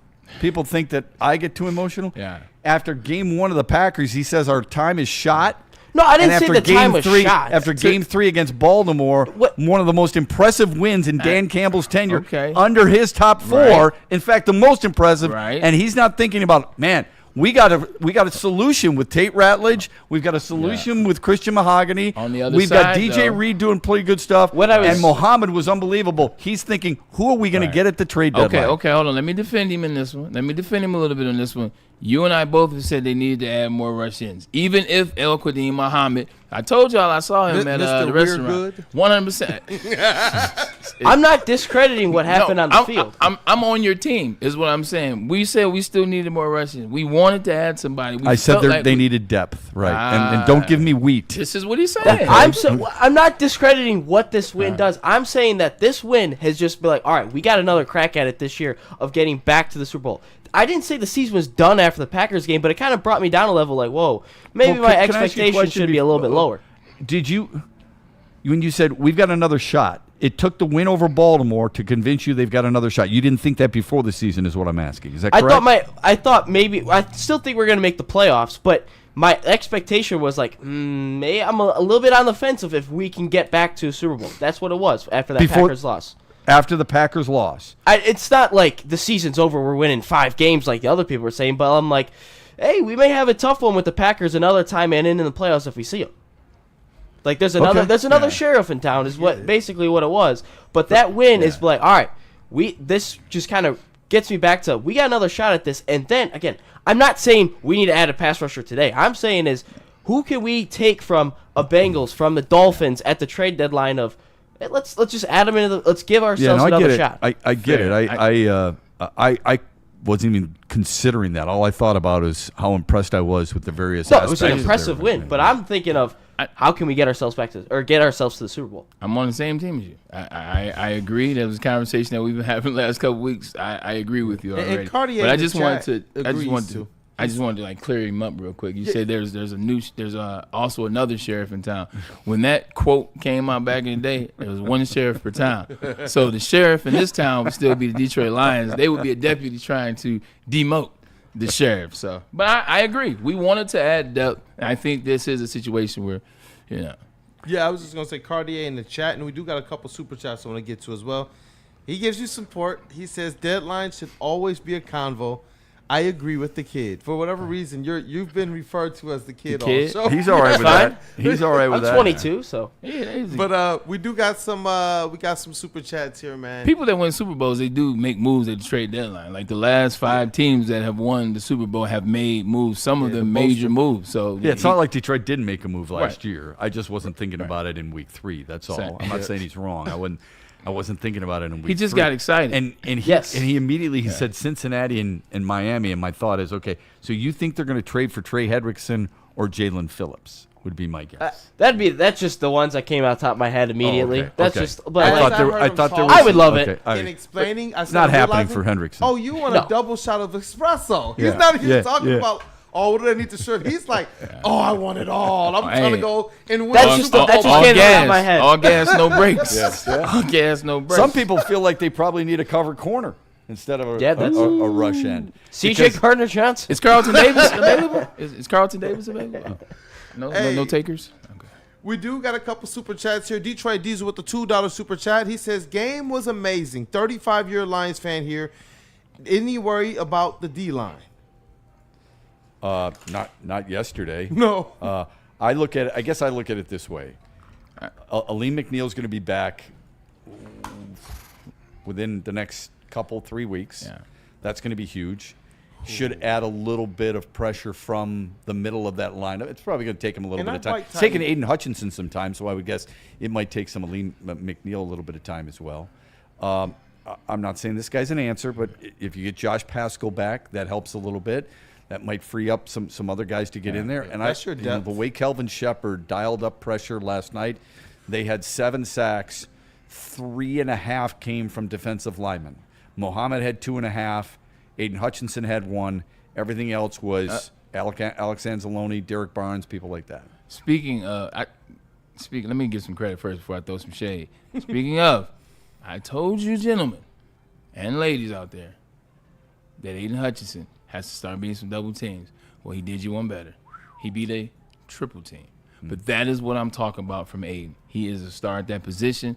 Us asking him to do that, us asking him to make some plays like that, it's not us asking for anything that's impossible. Right. It's in his wheelhouse. That's what he does. So shout out to Aiden Hutchinson. Now go continue to do that. And doing it against Lamar Jackson makes it even that much more impressive. 100%. Because as far as I'm concerned, you're beating double teams, but then you're also trying to get to a guy who is the most elusive quarterback perhaps the league has ever seen. And that's why you had to stay in those rush lanes. And that's why one of the big things for me was like, if they could stay in their rush lanes, everybody looks at a track. Just imagine 4 lanes. Imagine somebody being in the middle of those 4 lanes and trying to go somewhere as it's just moving just like this. You can't.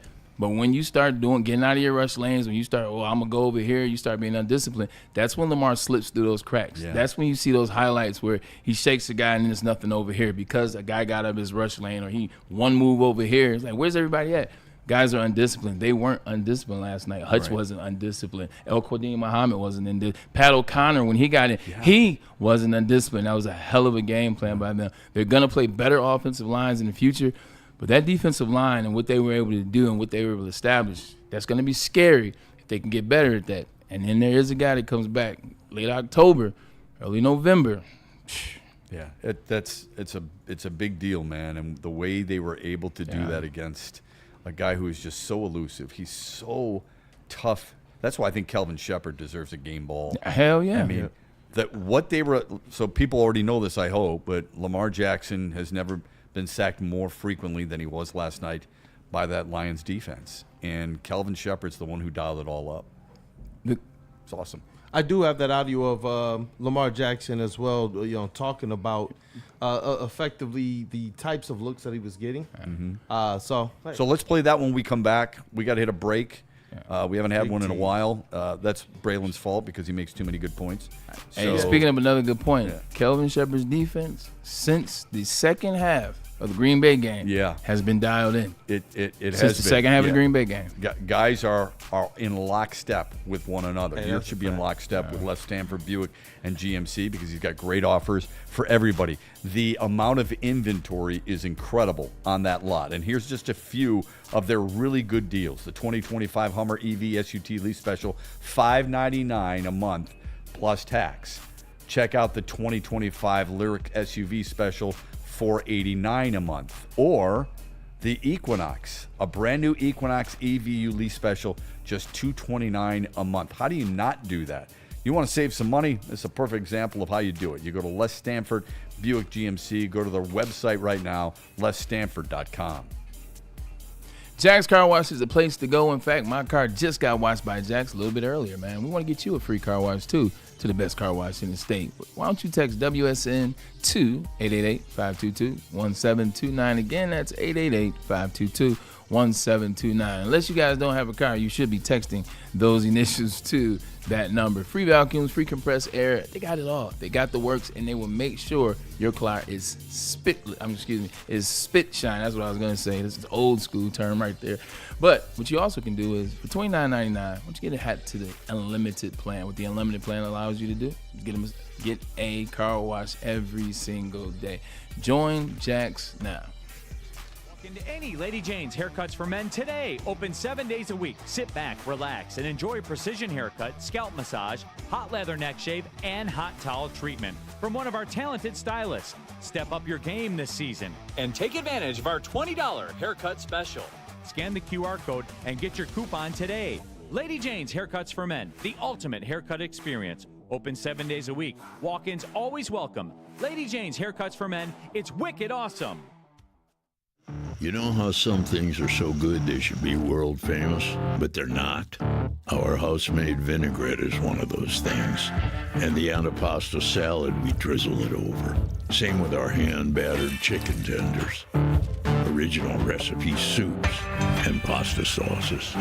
It's almost as if our original world-famous Detroit-style pizza is mocking them. And that's not very nice.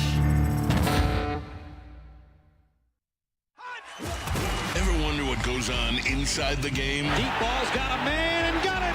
Touchdown, Braylon Edwards. Join Braylon Edwards and Shep. Edwards has it. 10-5, touchdown. On the Braylon Edwards Show with Shep. Lamar looks in zone. Got Edwards for the touchdown. Where they dive deep into the heart of sports. Weekdays from 2 to 4 p.m., they're bringing you expert analysis, exclusive interviews, and a fresh perspective on the sports you love. Don't miss it, only on the Woodward Sports Network. The Tigers are the best team in baseball. Get the best coverage in Detroit right here on Detroit's #1 sports network, Woodward Sports. Every Scooble start, every green homer, and all the action can be followed on all of our social media. Make sure you like, subscribe, and follow on Facebook, Instagram, TikTok, and YouTube. It's World Series or bust, Detroit, and we are here for the ride. Woodward Sports.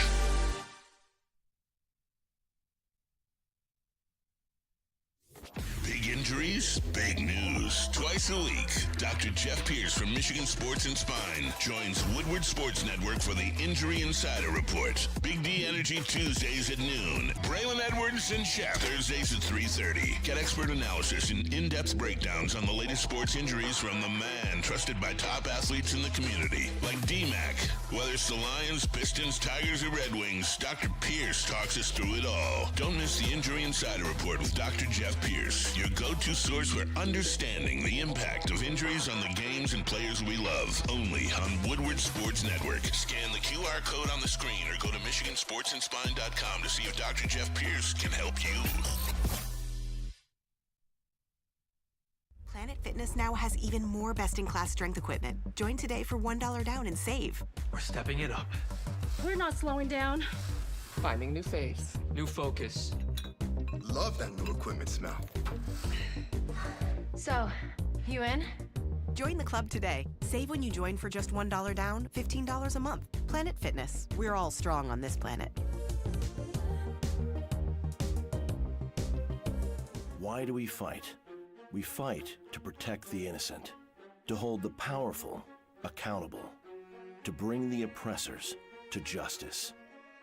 Why do we fight? We fight to secure and preserve our civil liberties, to get each and every one of our clients the justice they deserve, and to make the lives of real people just like you whole again. ThenFights.com. And injured, don't procrastinate. Call the guy we love. That's Dr. Jeff Pierce. 248-426-9944. Or you can scan the QR code above my head. Michigan Sports and Spine. There's no one better than Doc. You can catch him on Big D Energy on Tuesdays, or you can see him on our show on Thursdays, Braylon and Shep. He's the guy, whatever type of injury, whatever type of pain, chronically or not, he can get you diagnosed and get you to where you should be. Once again, today, because of the shoulder thing I had last week, went to Doc last week, set me up nice and smooth. I got some dry needling today and cupping. Shoulder feels amazing. Release some of that blood flow, some of that secret sauce. I need no secret sauce yet. That's it. Secret sauce, yeah, that's the level up there. But Doc, he does have that too. Not there yet. Call Doc or scan the QR code above my head. We're all Lions fans, right? I know you are. Sharon's Heating and Air Conditioning are massive Lions fans as well, because they've been in this area for over 40 years, treating their customers like family, treating them like they are members of the Detroit Lions. They're treating them right, treating them well, and they are giving them great deals. Right now, if you're a DTE gas customer, get a free furnace tune-up through December 1st. And trust me when I tell you, when it comes from these people who are experts in heating and cooling and indoor air quality and water heaters and whole home generators, you don't want to trust your home and those important appliances, devices to anybody but Sharon's Heating and Air Conditioning. Call them today, 734-238-3839. That's 734-238-3839. Or scan that QR code just above my head and tell them the Braylon Edwards Show sent you. Back there that was causing problems? Man, guys were doing stunts and they had a spot, and sometimes the spot was, they were grabbing my leg, and that's just what it was. You know, they were chopping the coverage. Got 3 safeties back there, and I'm just not going to throw a Hail Mary ball. You know, I'm going to read the coverage out and then try to make something happen. It's quite the salad, by the way. Yeah, that is quite the salad. That's a hockey look, to be honest with you. So there were some things that he was apparently confused him a little bit, or at least frustrated him. It sure seemed like, anyway. Yeah, it pissed their whole team off because they couldn't figure out the Detroit Lions. Whether it was the offensive line couldn't figure out how this defensive line could rush, or the opposite for them, they couldn't figure out the looks. This is what we wanted. We wanted him to get multiple looks. Just keep him guessing. Like, you know what I'm saying? I didn't know what the looks were going to be, but I knew you had to confuse him. It seems like they did that. He seemed unhappy all game. This is the Lamar we typically see in the playoffs. Like, this is the Lamar we'll see against the Chiefs. This is the Lamar we see against the Bills. And when they get the win and it doesn't go right, and you can start to see it during the games, he gets uncomfortable. He gets frustrated, and he starts to say things. You can see that mouthpiece that he's wearing. Now, I'm not talking about a rubber mouthpiece. I'm talking about golds and diamonds. You can see that mouthpiece get to moving and get to flowing. He's like, man, smile. You get the smile. It's the fake smile. He was frustrated, and he was flustered last night. That goes back to Kelvin Shepherd. Kelvin Shepherd had this dialed up. He had this dialed up, and he had it ready to go all season long, and he dialed in more to it as the season got here. And then going into this week, he had those guys prepared. Did you see guys jumping? Did you see guys falling for the jump, the pump fake? Yeah. Did you see guys in the air, guys getting out of their rush lanes? No, they were right. dialed You said that in. the other day, They were yeah. disciplined. And Kelvin Shepherd and this defense, they deserve it. The team in general deserves credit for what they did. But we're talking about the defense. Aiden Hutchinson showed up. Jack Campbell, 8 tackles. He got the big 4th and 2 stop. Well, they had 3 of them, but one of the big 4th and 2 stops. You saw him show up. I mean, Brian Branch, 5 with 1, and then he almost had a pick. Not used to him dropping passes, but I digress because it wasn't needed. Real quick from the chat, and we want you to, smash that like button for us if you can. We're glad that you're with us because you're getting really good insight from Braylon Edwards. Same who played from Shep, too. At the highest level. Somebody had said, Shep has literally never seen Wheat play, but because he's not a big name, he doesn't like him. That's not true. I didn't say I didn't like him. What I said is that you would like somebody other than him as one of your depth players at defensive end. I don't care whether or not the guy was a high round draft pick. One of my favorite players all time is London Fletcher. He played at John Carroll, for crying out loud. One of my favorite linebackers right now, Fred Warner, was a 3rd round pick.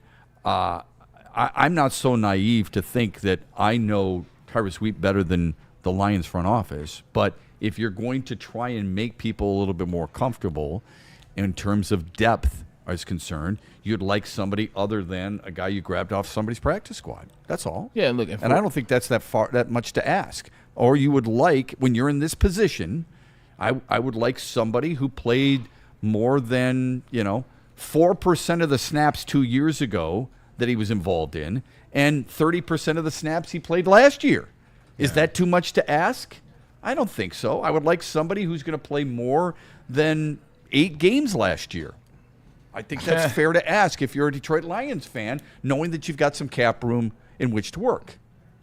There you go. Yeah, that's 100% fair. That's 100% fair. A lot of times, the moves that they make, a lot of times the guys they bring in, they're nothing burgers, for lack of a better word. But sometimes they hit like Al-Qadim Muhammad, and it was cool to see Brad Holmes in that locker room after. That's one thing that he does well. As a former player, as a guy his story to becoming the GM here for the Detroit Lions, he believes in the guys that he brings in. He develops a relationship with them. And when Al-Qadim Muhammad, after he gets the game ball, who's the guy right behind him just laughing it up, cheering it up, excited? It's none other than Brad Holmes. I mean, that's the guy, that's the mad scientist. That's the other side that you love. You love that he really means it when he said, my guys. And when he says it, he means it. So it was cool to see as always. As a 6th round pick, there you go, okay? 6th round pick by New Orleans, was there when Dan Campbell was there.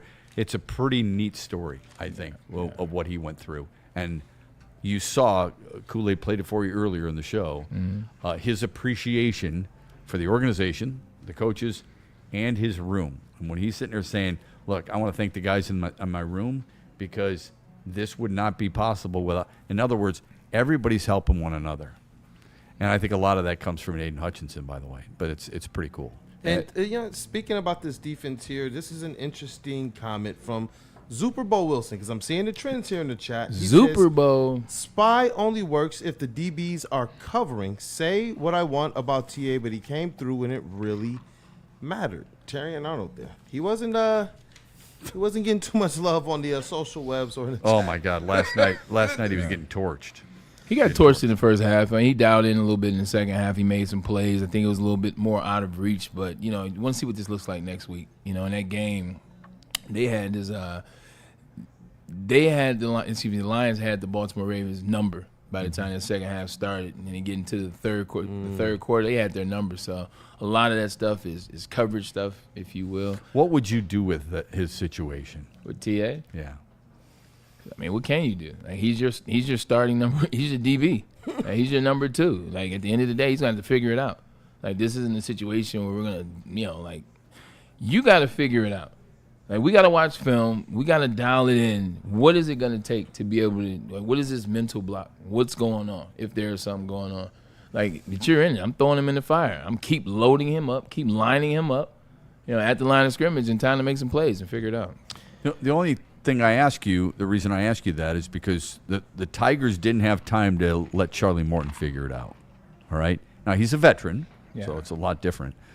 But a veteran, you would actually think he could figure it out. You would think he would get a little bit more rope to figure it out. Okay. But they felt like they didn't have time. I'm not saying the Lions don't have time. They absolutely do.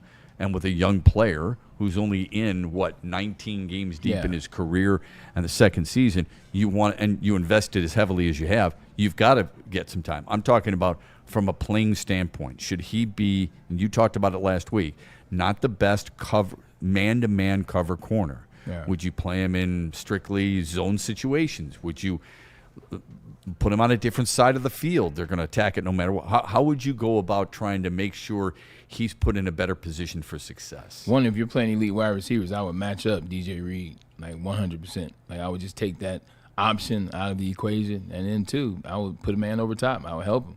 Okay. You have Kirby Joseph and Brian Branch. You have arguably the best secondary as it relates to safeties in the league. So I would use one of them to help out in situations that I felt like he needed.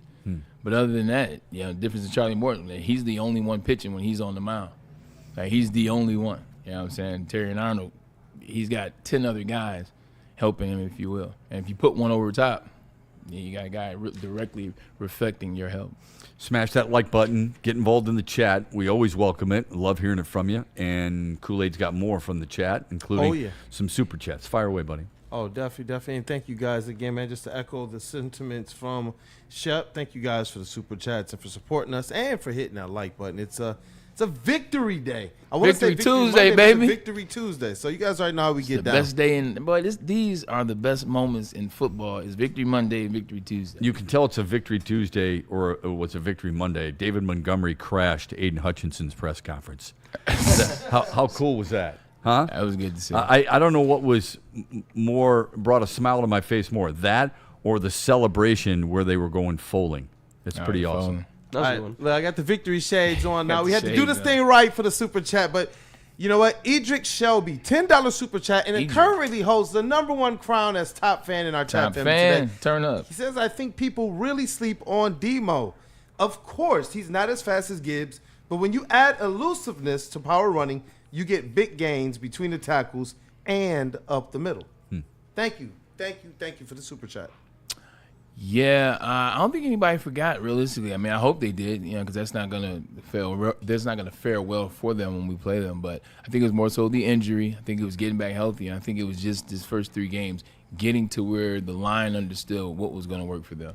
I think that's what Johnny Mo had to get into, what type of style of running was going to work for them and be able to go into this game. All right, cool, we'll attack the interior of this game. Maybe next game we'll do some zone stretch stuff. But he dialed it in for this one, and you allowed David Montgomery to get loose because Jameer got all the touches. Jameer still had his 26 touches.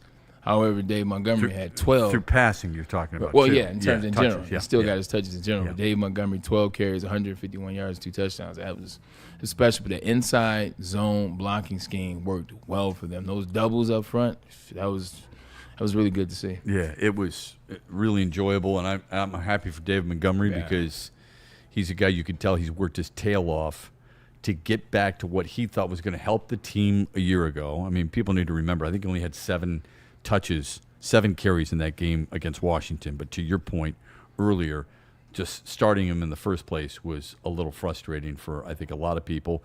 And it was a respect thing. Okay, that's what it was. It was people saying, you know what, we respect your leadership, we respect you as a veteran, and we respect the fact that you have worked so hard to get back here and help us. But you could tell that last version against Washington was not the version of Dave Montgomery we saw against Chicago or we saw last night against Baltimore.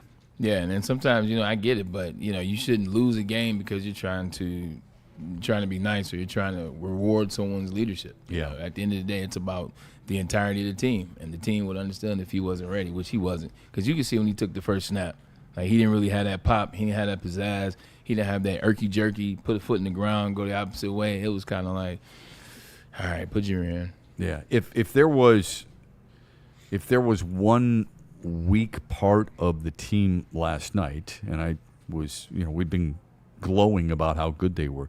I suppose it would be the secondary because of 2 possible interceptions dropped, and the fact that Terrion Arnold gave up a couple of big plays. We know how much he's targeted. We know how much he's given up so far on the year, but I'd rather focus on a lot of the positives that they've got going right now too. Only reason I wouldn't focus on that because you're not focused on, you're just bringing them up because it happened. But I wouldn't even worry about it because it's Lamar Jackson, the Baltimore Ravens. Yeah. Like every team is going to make some plays, especially, certain teams. So the fact that that's the Ravens and it's a wash. It's a wash for me. I don't think enough has been made about the tackle that Jake Bates made. It was great. Saved touchdown. It did save a touchdown. It did. Yeah. And because of their offensive success, primarily rushing, and because of the 7 sacks and some of the outstanding plays that either they did make or were close to making, the 2 interceptions, it's kind of gotten lost a little bit. That was a really big play by him, So special teams, you said it yesterday. I don't know why people don't talk more about special teams. Coaches will give you all kinds of boring cliches, but they're cliches for a reason because they're true. It's a third of the game. Got to have it. Yeah, you can look at all the snafus that happened on Sunday and all the undisciplined football that was played. And that was one of the things I said. I was happy that game didn't happen yesterday or that day because they were able to go over it again. They were able to redial in, refocus. Yeah, I hear you. Yeah, the clip keeps coming off. That's all right. Give you a chance to fix it, and we'll get to BlackRock in a moment. But first, go ahead. Yeah. I was just going to say, when we get back, a couple things. We do have a couple more super chats to get to. Good. And we asked the people in the chat, who gets your game ball? 1 player on offense, 1 on defense, and a coach or a coordinator. And they got some of those in the chat. Good. I want to hear those because I think that's a really tough answer. That's a really hard answer, and I'm not even sure. Are we giving ours? Yeah, we going to do that's Can what we I'm do teeing it up. position? We'll do one. on I would offense, say 1 on this. defense? I don't think there's a wrong answer. Yeah. So we all like to debate once in a while with friends and family and stuff. I'm not sure, unless you chose, I won't say his name, unless you chose somebody specifically who had a struggling night, you're not going to get much of an argument from me. And you'll never get an argument from me about BlackRock because the food not only looks good, it is good. Ask Braylon Edwards. Been there plenty. Try the steak and lobster for just $19.99. You saw the graphic. You know what it is. The steak lobster for just $19.99. This is at BlackRock, home of the sizzle. But I got something new on the menu that you might want to try. Shep, you might want to try this as well. Ryan, I can't take my hands everybody off the else, steak and lobster. Are you ready? Are you ready? Come get some of Braylon's beef. Ladies and gentlemen, come get some of Braylon's beef. 20-ounce hand-cut New York strip. Feast like a beast. I am not making this up. This is legit. Wait, they got one named after you? Braylon's beef, named after the big guy. I love that. This guy. Braylon's beef, 20-ounce hand-cut New York strip. Feast like a beast. Great. I'm telling you, it is legit. And you also know if you mention Woodward Sports, you get 20% off that deal. So look, check this out. Also try their $14.99 fish and chips all day, every day. Cheesy pull-apart bread and their famous chili back for a limited time. Remember, it's back for a limited time. A deal this hot, it won't last long.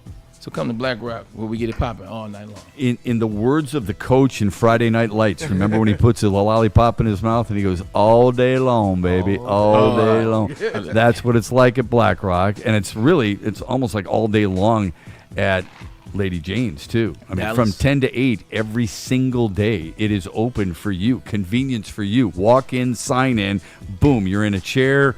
I'm watching a lovely young lady right now give a guy a nice shampoo. He almost falls asleep. It's so comforting. They were still doing hair during the watch party last night. Yeah, that's right.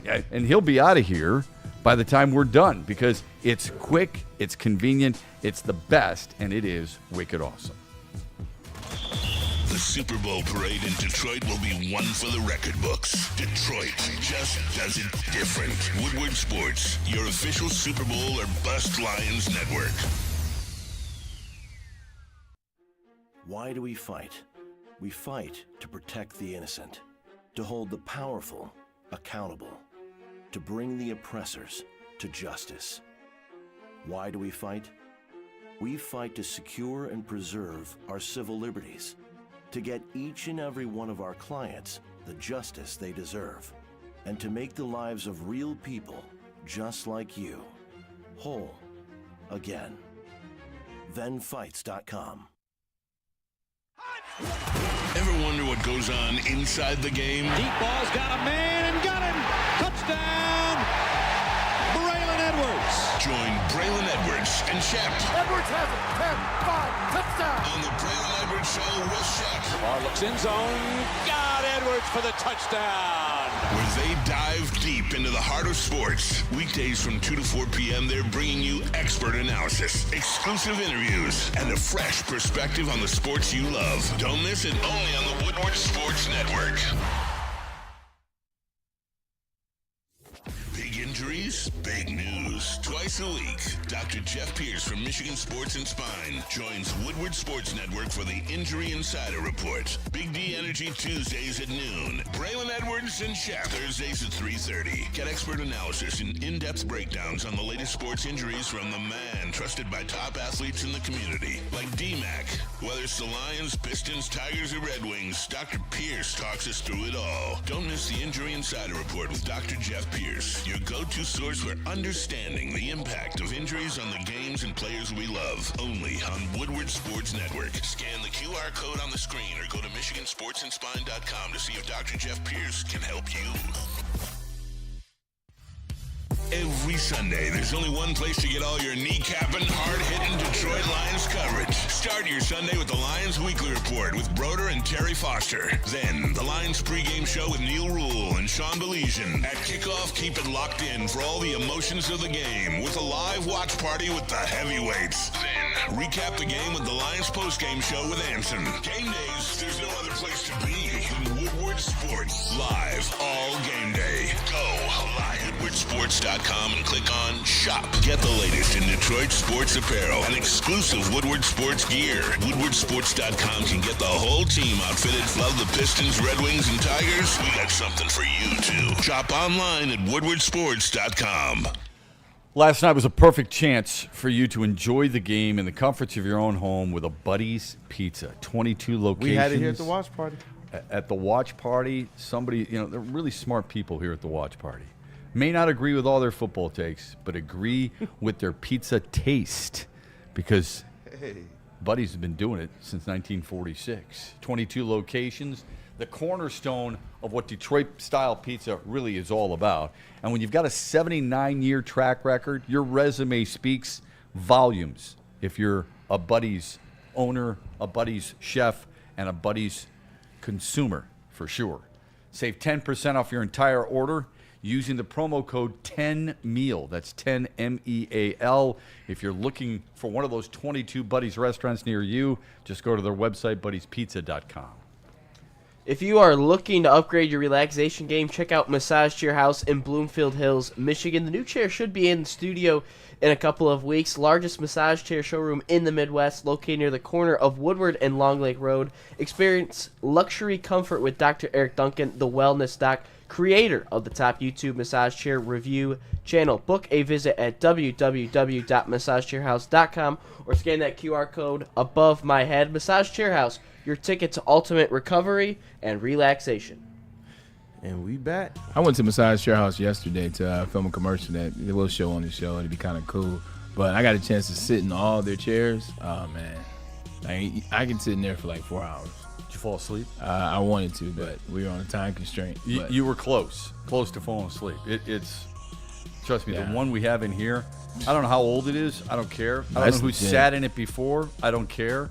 I love that thing, man. I just want to. That's sweet. That's cool. You do. So, you just want to stay in it for the entire day of the show. I think I have to get one of those. There's a lot of really good numbers associated with the Lions. I want to get to, courtesy of that Lions media relations. They are fantastic. They won an award last year for the best in the National Football League, and rightfully so. They're good people. They work their ass off, but it really helps to have a really good team. Like I say this all the time. If you want to look at, I'm a game notes kind of freak. I love game notes and reading them. Some of the best in all of sports. Green Bay Packers, New England Patriots when they had Tom Brady, Indianapolis Colts when they had Peyton Manning, Kansas City Royals, University of Michigan has fantastic notes. Lions notes are awesome, and they've got some really good numbers. Let me give you some of them real quick. Over the last 2 weeks, Lions became the first NFL team Here we go. since the Already. 1970 merger to complete the following numbers in 2 games. 6 passing TDs, 6 rushing TDs, no sacks allowed, no turnovers. Wow. That's impressive. Wow. It's definitely Very. impressive. Only time in NFL history a team has had 2 players log 250 scrimmage yards and 3 rushing TDs through the first 3 games of the season. It was the Lions with Gibbs and Montgomery. It was in 1960, Brown and Mitchell for the Cleveland Browns. Cleveland Browns, yeah. And in 1958, the Rams with Arnett and Wilson. Don't ask me. Never heard I of it. don't know. But that puts it in pretty good perspective, does it not? Absolutely. And the last one, David Montgomery, first Lions player to rush for 150 yards and 2 TDs in a game since James Stewart in 2002. He's the first Lion to produce those numbers in a road game since the great Barry Sanders in 1997. Good stuff. Smash that like button and get some of your super chats, or just your chats in there, because Kool-Aid's going to read them. Go ahead. Oh, yeah, man. We got a couple super chats, and we still have that question there. Who gets your game ball? One on offense, one on defense, and some people included the coach. Yeah. I know Bray and Shep, they're going to share theirs as well. But let's get to these other 2 super chats we have. Thank you guys for supporting Detroit 38. Number 2 crown today. $4.99 super chat says, should the Lions play the final countdown during the playoffs to channel some 2004 Pistons grit as well? We got to get to the playoffs. I mean, I know we will, but let's get to the playoffs first. If you want to start doing this at home games, sure. Like, I'm cool with that. Get it going, infuse some Pistons with it, but let's worry about the playoffs, down there. I would say no. Come up with your own theme. You don't like crossbreed? That's exactly what I was going to say. And it wasn't 2004. It was 1988. Yeah, okay. I knew. Okay. It's a hair. Chef's face. It's a hairband. I like hairbands. I was a big hairband guy. I can't say that I'm a big Europe guy. That's who sang it. All right, they've got a couple of hits, but it worked for me back in the Palace. It worked for me with the Pistons, and that's what I associated with. I think you want to have your own song associated with it. Yeah, I would that's agree. Just me. Okay. 100%. Good one though. Thank you. Next. And Burn, one of our regulars with Burn. the $2 Burn. Now that's a good song by Deep Purple. Hey, shout out to Could Burn. use that one. Yeah. Usher. He said. Sorry. Was he talking about the filling or the filling? Burn, $2 super chat. Fascinated by Christian Mahogany, Dirtbag, turning into another steal. Huh. Yeah, it appears that way. That game was phenomenal. Last 2 games have been really good. We gave the credit to playing at home last week, and they played on the road and they played even better. So 100%. Seems like they find ways to get some offensive line in there, but yeah. Here's what I love about what a lot of the teams, probably minus the Wings, is the drafting and developing of players. So we've seen it a lot with the Tigers, and they have been forced to play probably a little bit sooner. The beauty of last year was that Christian Mahogany played 71, 72 snaps, didn't play in a lot of games. Which would be the equivalent of a complete game. Of a complete game, yeah. Right. A really good game. Yeah. But what would happen there is you're learning on a regular basis from Graham Glasgow, from Kevin Zeitler, who's playing the right guard position, right? You are soaking in a crap load of knowledge, and I love that. So then you expect once he's there, like he should get better. Ron Holland III is going to get better, right? When the Pistons play, at least we hope so. Asar Thompson He'll get better. Yeah. Those are the things. See, you want to wake up Kool-Aid. That's all you got to do.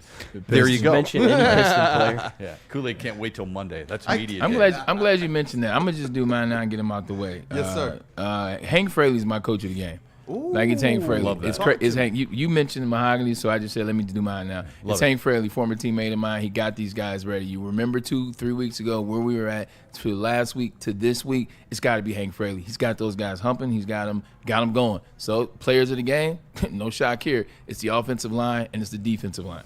I'm going offense, O-line, defense, defensive line. I'm sorry to be generic. No, it's great. Stole some thunder. That's I'm why not I going to went lie, first. but I love it. That's why I went first. I do love it. My game ball would go to Kelvin Shepard, the defensive coordinator. The Lions have produced at least 11 sacks through the first 3 games.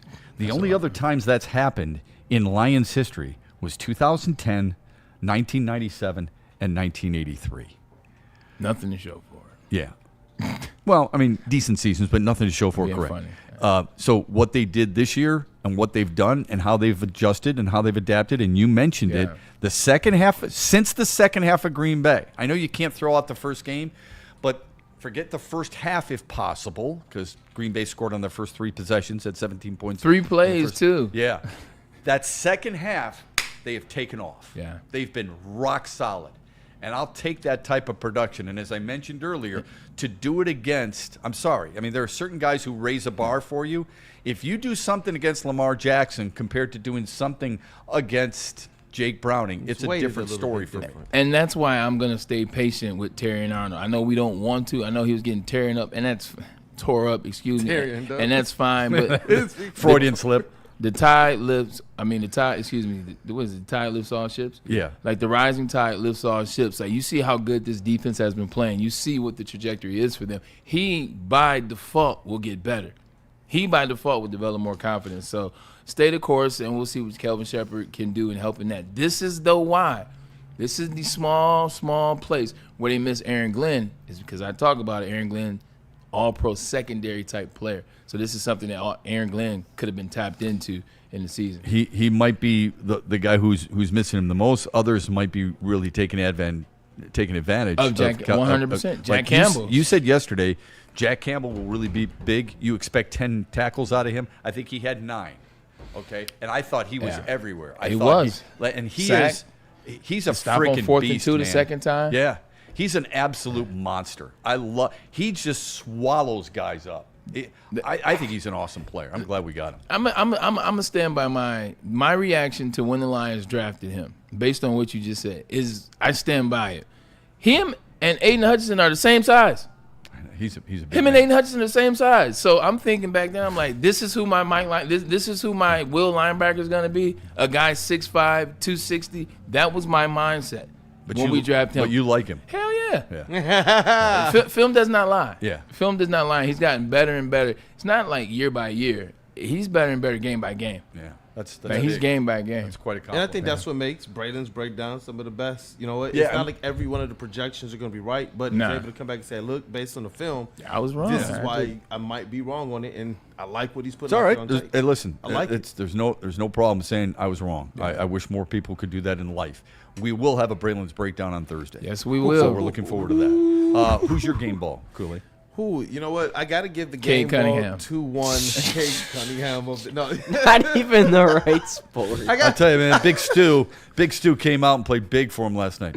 Big Stu wasn't there. That's all right, man. I know he was practicing really hard at the practice facility. It was the aura. Yeah. JB Bickerstaff. You know what, man? A shout out to I like where you're going with Hank Fraley, and I wanted to just give all the love to those running backs, but that offensive line, it was just so tough all night. It gave Jared Goff the time he needed. It opened up some big running holes and lanes for DeMont to get through and do everything that he had to do. So I got to give at least on the offensive side, it's shared to that offensive line. On the defensive side, it's I don't know if it goes to Dan Campbell or not. This is kind of cheating because he's also the coach, but he's the one that said we're good. And we saw last night that defensive line was absolutely something that looked good against. So why not just give it to Al-Qadim Muhammad? Mr. AQM? I don't want to steal the thunder of the chat. There's a lot of people in the chat who gave the game ball to AQM. Oh, okay. I would give the game ball to him, too, ultimately, in a perfect world. Dan Campbell gave it to him, too. So I was like, you know what? Let's definitely make sure we highlight, because there was a lot of people who didn't even know if he would be anything more than a depth piece. Well, but Dan Campbell stood on business and said, you know what? We got enough in-house Maybe already. people are glad that Marcus Davenport got hurt. since Al-Qadim Muhammad has been so good. Can I give him a nickname since it's A, Q, and M? Can we call him Aquaman? Because he swims through guys to get to the quarterback. I kind of like that Aquaman. nickname. Aquaman? AQM Aquaman. I tell you what. It's like a graphics coming too. You like it? You I know, like that one from Young Justice too. I like that one from the cartoons. You know how men wear these cross bags now, and like I'm not a fan of it because it's very. It is, I don't, but I hear what you're What's the saying. name? Had like 3 I've or seen 4 of pictures them on of it. the other day. 100%. And then the bags got smaller, so I don't mind when the bag. I mean, I do mind all of it, but when you have the bigger version, whatever, like somebody had on a small version last Thursday when I went out to eat, and somebody made a comment about it, and I was like, "Look, we'll see how he looks on the football field." Well, 2.5 sacks. You know what I'm saying? Keep wearing it. It's working. I was just going to say, you don't have to say somebody if we're talking about Muhammad, and keep then you wearing just it, said, working. and you have talked about seeing it before. Hey, keep wearing it. It's working. Yeah. Hey, Ryan, who's your game ball go-to? So coach-wise, I would go Kelvin Shepard. I mean, he had pressure, able to scheme up some good pressures the whole time. Defensively, I'm going to go with the linebacking core. I thought Anzalone was good. Like Derek Barnes made a big play. I thought that is undervalued a little bit. That's a very good call. Yeah, Derek Barnes is a good one. You could have just gone Derek Barnes. Like, he just picked one guy. I just picked one guy. I said D-line, O-line, though. Oh, I thought you said Hank Fraley. Well, I was a coach. Oh, you went coach and player. I did coach in offense and defense player. That's what you get for not listening. My bad. And I think Nowaski had a sack, or at least like a stopped Lamar. It was a tackle for loss, I believe. Okay, that was big. But really back big to play. the Derek Barnes one is he tripped up Lamar, and I think that play would have been like a 20-yard gain or something like that. And then offensively, again, you didn't even mention the best linebacker on the team. Exactly. That's how great they were. That's how great they were. Yeah. I thought Derek Barnes was really good, though. He was. I mean, he was special. So I think that's a good pull by you. Yeah. I want to say the running backs, but again, like Kool-Aid said, the offensive line gets it done, and I like seeing the offensive line move people, especially with Michigan and the Lions. You guys are saying everybody. I mean, I thought we were just picking one. No, I was going to say the running backs. If I had to pick one, Amon-Ra St. Brown be a sneaky one. Amon-Ra St. Brown. He was great too. They were all great. The whole all right. Except everybody gets a game ball except you know. Okay. How about we all hold hands and sing Kumbaya? Right? But no, offensive line. Okay. Yeah. And you know what? Let's see if our chat family did a little bit better because they definitely put theirs in the chat. And so kicking things off, Super Bowl Wilson says AQM and D-Mont. Derek in the chat says Monty on offense, Muhammad on defense. And this is the reoccurring theme throughout the chat. Evan Foster, he said, yeah, Monty had a game. And I agree, though. TA does need to improve. So he just told us at least his game ball on offense. Michael Wary, shout out to Michael Wary, one of our vets of the chat. Yeah. Salute thee, man. AQM on defense, Monty on offense. Yeah. That's page one. So everybody agrees in those two players at the very least. I'm sorry. I do like a lot of people in the chat. You can tell that they're paying attention to more than just where the ball is. Somebody brought up Jamison Williams was really good early on and then became a really good blocker. Now, Braylon brought up the one missed block assignment, but you're going to have those every once in a while. And I only brought that up because we were talking about the long run. Yes. And it was kind of like he got the block, but then he slipped off the block, like in Nipsey. So I wasn't trying to point him out. My bad, J-Mo. Yeah, no, I don't think anybody took it that way. But it was like you could have went from good to better. Yeah, yeah. Somebody else said Dan at the podium. Yeah, Dan Campbell at the podium is awesome. Yeah, you know, and him at halftime. You know, he has no problem. You could tell when they tried to interview Bill Belichick at halftime, he could find 150 different places that he wanted to be. Yeah. Like he looked like I got to get out of here. I got to go to the bathroom, right? Dan Campbell would sit there and wait to replace the light bulb just so he could talk to the reporter. That's how cordial he is about it. I mean, now Belichick wants to talk to his girlfriend. So let's not get started. Just different, but just different eras though. Because if you think about it like this, Bill Belichick's from the old school. Like he's from 70s, 80s, early 90s. They're not talking to sideline reporters. They're not talking in the between quarters. Yeah. They're not talking. They're talking at halftime, but they're not talking 4 times a game. So that started getting very annoying for Bill Belichick, and all of it started getting annoying. And players, rightfully so. Would you want to do that just before a game? You're trying to get locked in. They did it with Lamar Jackson last night. Yeah. Now, if I were the reporter, I'd probably get in trouble for this, but I'd say to Lamar, could you take your helmet off for us? Because I'd like to see your face. Because Lamar had half his face covered. I did that once with a player. We were doing a post-game show on Tigers, and I'm on the field. I'm like, hey, can you take your glasses off? You got to show me respect. Oh, my God. They looked at me like I had lobsters crawling on me. What do you want me to take my glasses so we can see your face? Because I see the camera as a reflection. I can only imagine Matt Shepard in Boulder, Colorado 2 years ago trying to interview Prime, and Prime's got the hat and the shades on. What's going on? What's up, man? What's the question? You would have been like, excuse me, Deion, could you take your hat off and your sunglasses? Hell no. My name's Matt Shepard. I can at least ask. It's Prime, baby. Force versus There's an been plenty of object. Plenty of problems. Whoa. Jimmy Johnson, get the hell out of my locker room. Plenty of problems. Okay, anything else? Yeah, Brendan, our sales guy, extraordinaire, actually. He's doing his thing, man. Says Laporta gets a sneaky game ball. Good one. He came up huge all night on third down and blocking. That's a good one. That's a really good one. It was mentioned a little bit earlier, and that's when Braylon broke into the Lionel Richie song all night long. But he was really good. I'm a big tight end guy. I love the tight ends. It's a big reason why I think, certain teams have a lot of success. Yeah. Okay, and there are certain teams that have a few more than others, but still, Detroit's got a couple that I think are good at both areas. Brock Wright's more of a blocker, but you still trust him on the receiving end. Yeah, for sure. And Sam Laporta does both really well. Like when Hockenson was traded, people wondered. I said Sam Laporta's a much better blocker than T.J. Hockenson, and they're both really good catching the football. As soon as I saw Sam Laporta have success over the middle early in the game, I was like, I can hear Shep in my ear right now telling me, well, I told you that. If you get Sam Laporta over the middle, it's going to hit. What I thought in the game was on the fourth down, DJ Reed jumped. But it didn't hurt us in the end. But I saw DJ jump, and I go, I can just picture Braylon. Don't jump. Yeah. The incentives. Oh, I know which one you're talking about. You can have the same damn thing. You can have your parking spot. Yeah. DJ, you can have my parking spot. See, Don't jump. You know what I love about you remembered that. So that's exactly what I remember. And that's how they remember, yeah. And then what I also remembered was stuff, Ryan. The moment we got in the red zone, guess who came in the game? I know he didn't get a target, but he got in the game on the red zone. He started the game. He was. Because they started They started the game in trips. Yeah. So he technically got a start yesterday. Yeah. But they were red zone. And they gave him a shot. They threw one shot on the third, and it was like third and 15. Yeah, it really third wasn't 25. close. Yes. Yeah, it really wasn't They gave him a close. shot. Yeah. If he gave him a better shot, he would have a chance. But it's coming. It is coming. Do we have anything in the mailbag before we get out of here? We do, actually, and this one's an interesting one because I thought this a couple times, too. Look like different sets and plays or even blocking schemes. TJ Wamo says, I don't understand the nuance of blocking schemes, but watching Gibbs not have a lot of room versus the holes D-Mott has, is it possible they're employing different blocking schemes for the two?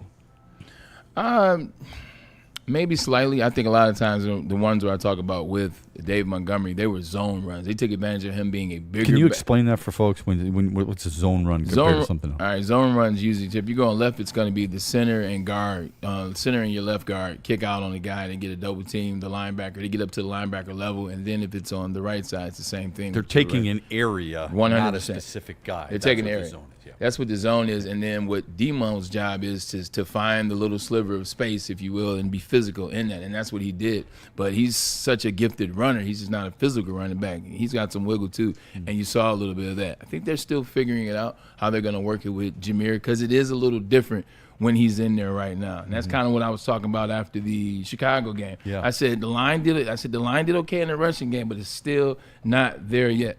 They figured out. For David Montgomery in that zone blocking scheme, still trying to figure out what they're going to do with with Jameer. Because a lot of the stretch stuff on the right side is what was good last year. Stretch zone runs. I love what Charles put in the chat. He said, hey, Kool-Aid, mine is Cunningham and Glasgow. And I know he was thinking, as soon as he put Cunningham, Kool-Aid was doing, I love this one. I can't wait to read it. He put Cunningham, but he didn't put Zach Cunningham. He wanted Kool-Aid to think it was Cade Cunningham. Setup. It was a setup. He was trying to get me, man. I sure. saw the bait dropped in the water. I was like, you know what, man? Nah. I saw the bait dropped in the water. I like that. But just think about this conversation as a whole. We're sitting here talking about game balls for the Detroit Lions versus the Baltimore Ravens on the road in Baltimore, and we're literally naming everybody that played in the game. I know. Like, doesn't that feel good? Yeah, it feels great. Yeah. That was one of those games. That's how I felt when we watched that Packers game. It just felt like I remember sitting here at the watch party with the guys. Like, at halftime, I asked KG, like, bro, is this really happening? And it was just a complete dominance. Even if the score wasn't something like, astronomical, you could tell that the Detroit Lions had control of the game. And last night, from the beginning, where they got JMO involved early, they must be watching Braylon's breakdowns to the end where Dan Campbell said, we're ending this on our terms. It just felt like they had every counter. It felt like they had every play. And to hear even the Ravens talk about it, Lamar Jackson say, bro, their schemes were it. And then to hear the other players kind of befuddled, I like it. And the Lions have now won 4 straight Monday Night Football games. 12-2. Dan Campbell is 11-2 in primetime games, and 8-2 on Monday Night Football. Pretty cool. And they do have another one coming up shortly. Victory formation is the best formation in football. Amen. When they're at Philadelphia on November 16th, they will play a Sunday night game. And they are Monday Night Football. I think there's another Sunday Night Football game against Kansas City. And are they Monday Night Football against Tampa, I believe? Monday Night Football against Tampa here. Here, correct. Yeah, Philly's a win, by the way. Philly's a win. Philly was a little, I don't know what it's going to be like because it's middle of November and I can't look that far ahead. Yeah. But they were a little susceptible. You like the Rams. We talked briefly about this yesterday. You like the Rams a lot. Yeah.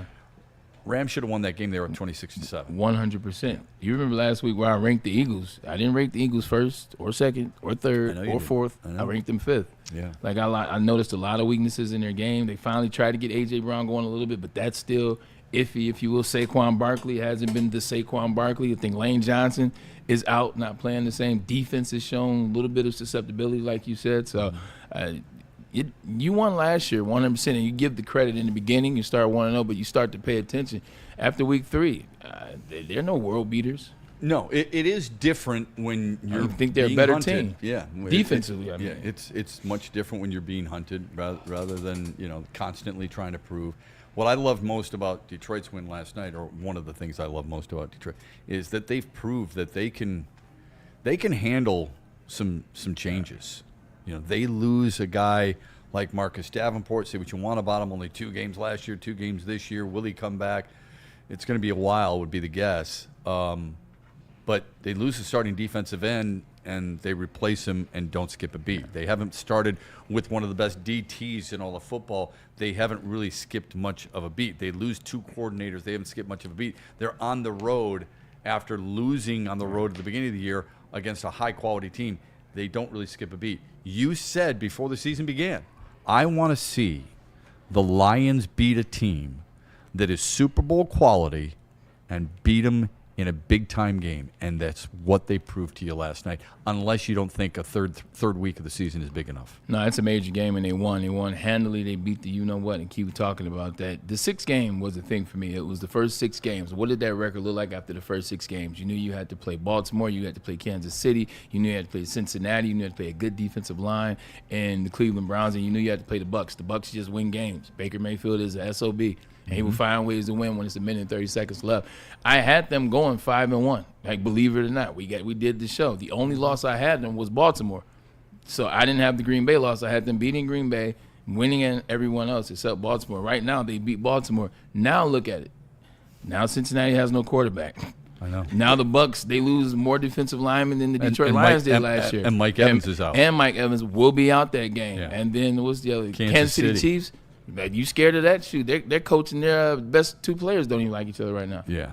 So it's all about playing when the season happens. We sit here and we talk about this on paper before the season. Well, it's this game and it's that coach and it's this player. You got to go see Joe Burrow. When the season starts, it changes. This has become a different team, and this has become a different looking schedule. That's why I don't play the schedule game. Smart man. Okay. Although I did have I have Detroit 5-1, and I had them losing the Baltimore game too, and not the Green Bay game, obviously. But the reason I don't play the schedule game is because so many things can change. Yeah. Joe Burrow being out, if you would have had an L next to the Cincinnati Bengals game, not that we did, but if you would have had that, it completely changes your mindset now. If you were playing San Francisco, and now Mac Jones was pretty good last Sunday, but well, I know. But Shanahan does a good job. But with no Bosa and no Kittle and no really good players, a lot of their best players, I should Fantasy say. football, Christian McCaffrey. Yeah. You see what I'm saying? So that's why it's tough to play that schedule game. So I agree with that. Kool-Aid, before we're out of here, anything else? Yes. We got one more here. Let me see. Where did it go? Oh, here we go. Clem Vincent wants to know. Clem Vincent. Hold on. Clem Vincent? Like Clemson? Clem Vincent. He wants to know, a little bit of NFC North flavor, are the Vikings legit? And there was another one as well. Just if you could piggyback on that. Who needs to win more, the Ravens or the Chiefs? That's a great question. I would say the Chiefs because of the division. I would say the Chiefs because of how good the Chargers are off to such a wonderful start. I think the Raiders, even though they're the worst team in the division, are better than the worst team in the AFC North. I would say Kansas City, especially because it's also at home, so that's a big deal. I would say that the Minnesota Vikings are as real as they were last year. I'm not saying they're going to win 14 games, but they're going to compete because at the end of the day, when you have a quarterback like Carson Wentz and you have a team that's that good, he's just not going to muck it up. And that good of a coach. 100%. Kevin O'Connell, my former teammate, another former teammate. So they'll still go 11-6, like 100%. So maybe they're the third best team in the division. Well, you and I thought you thought Green Bay, Detroit, Minnesota, Chicago. I thought Detroit, Green Bay, Minnesota, Chicago. It's not all that surprising to me what Minnesota's done, and the win against Cincinnati, as impressive as it may be, it's not overly impressive because Cincinnati's playing with Jake Browning, and we didn't think a whole lot of the Bengals before the year began. What was the other question? Chiefs or Ravens? Who needs a bigger win? Oh, that's actually an easy question. Like I think you guys all got it wrong. It's the Ravens. Like, because the Ravens haven't. When's the last time you seen the Ravens 1-4? When's the last time you seen Lamar Jackson respond from 4-game loss, or Derrick Henry, or John Harbaugh as his coaching staff? They're entering dangerous territory. We could say the same thing about the Chiefs. When's the last time they were fought? 3 years ago when everybody thought they were done and they won the Super Bowl. Like, you don't remember that? Well, I know starting out 0-3. It's the first time that Patrick Mahomes has done that since Texas Tech. True, but they look like they do now. In 2022, when they won that, I watched that first 9-10 weeks of the season. They looked horrible. And they found themselves at the end because they still have Patrick Mahomes. You still have Andy Reid, and then they bring some players back. They make some trades and make some moves. This is new territory for Baltimore. Gotcha. Like, Baltimore is going 13 wins every year. Yeah, 12 wins every year. Like, they're losing one game and then winning 2-3, losing one game and winning 3-4.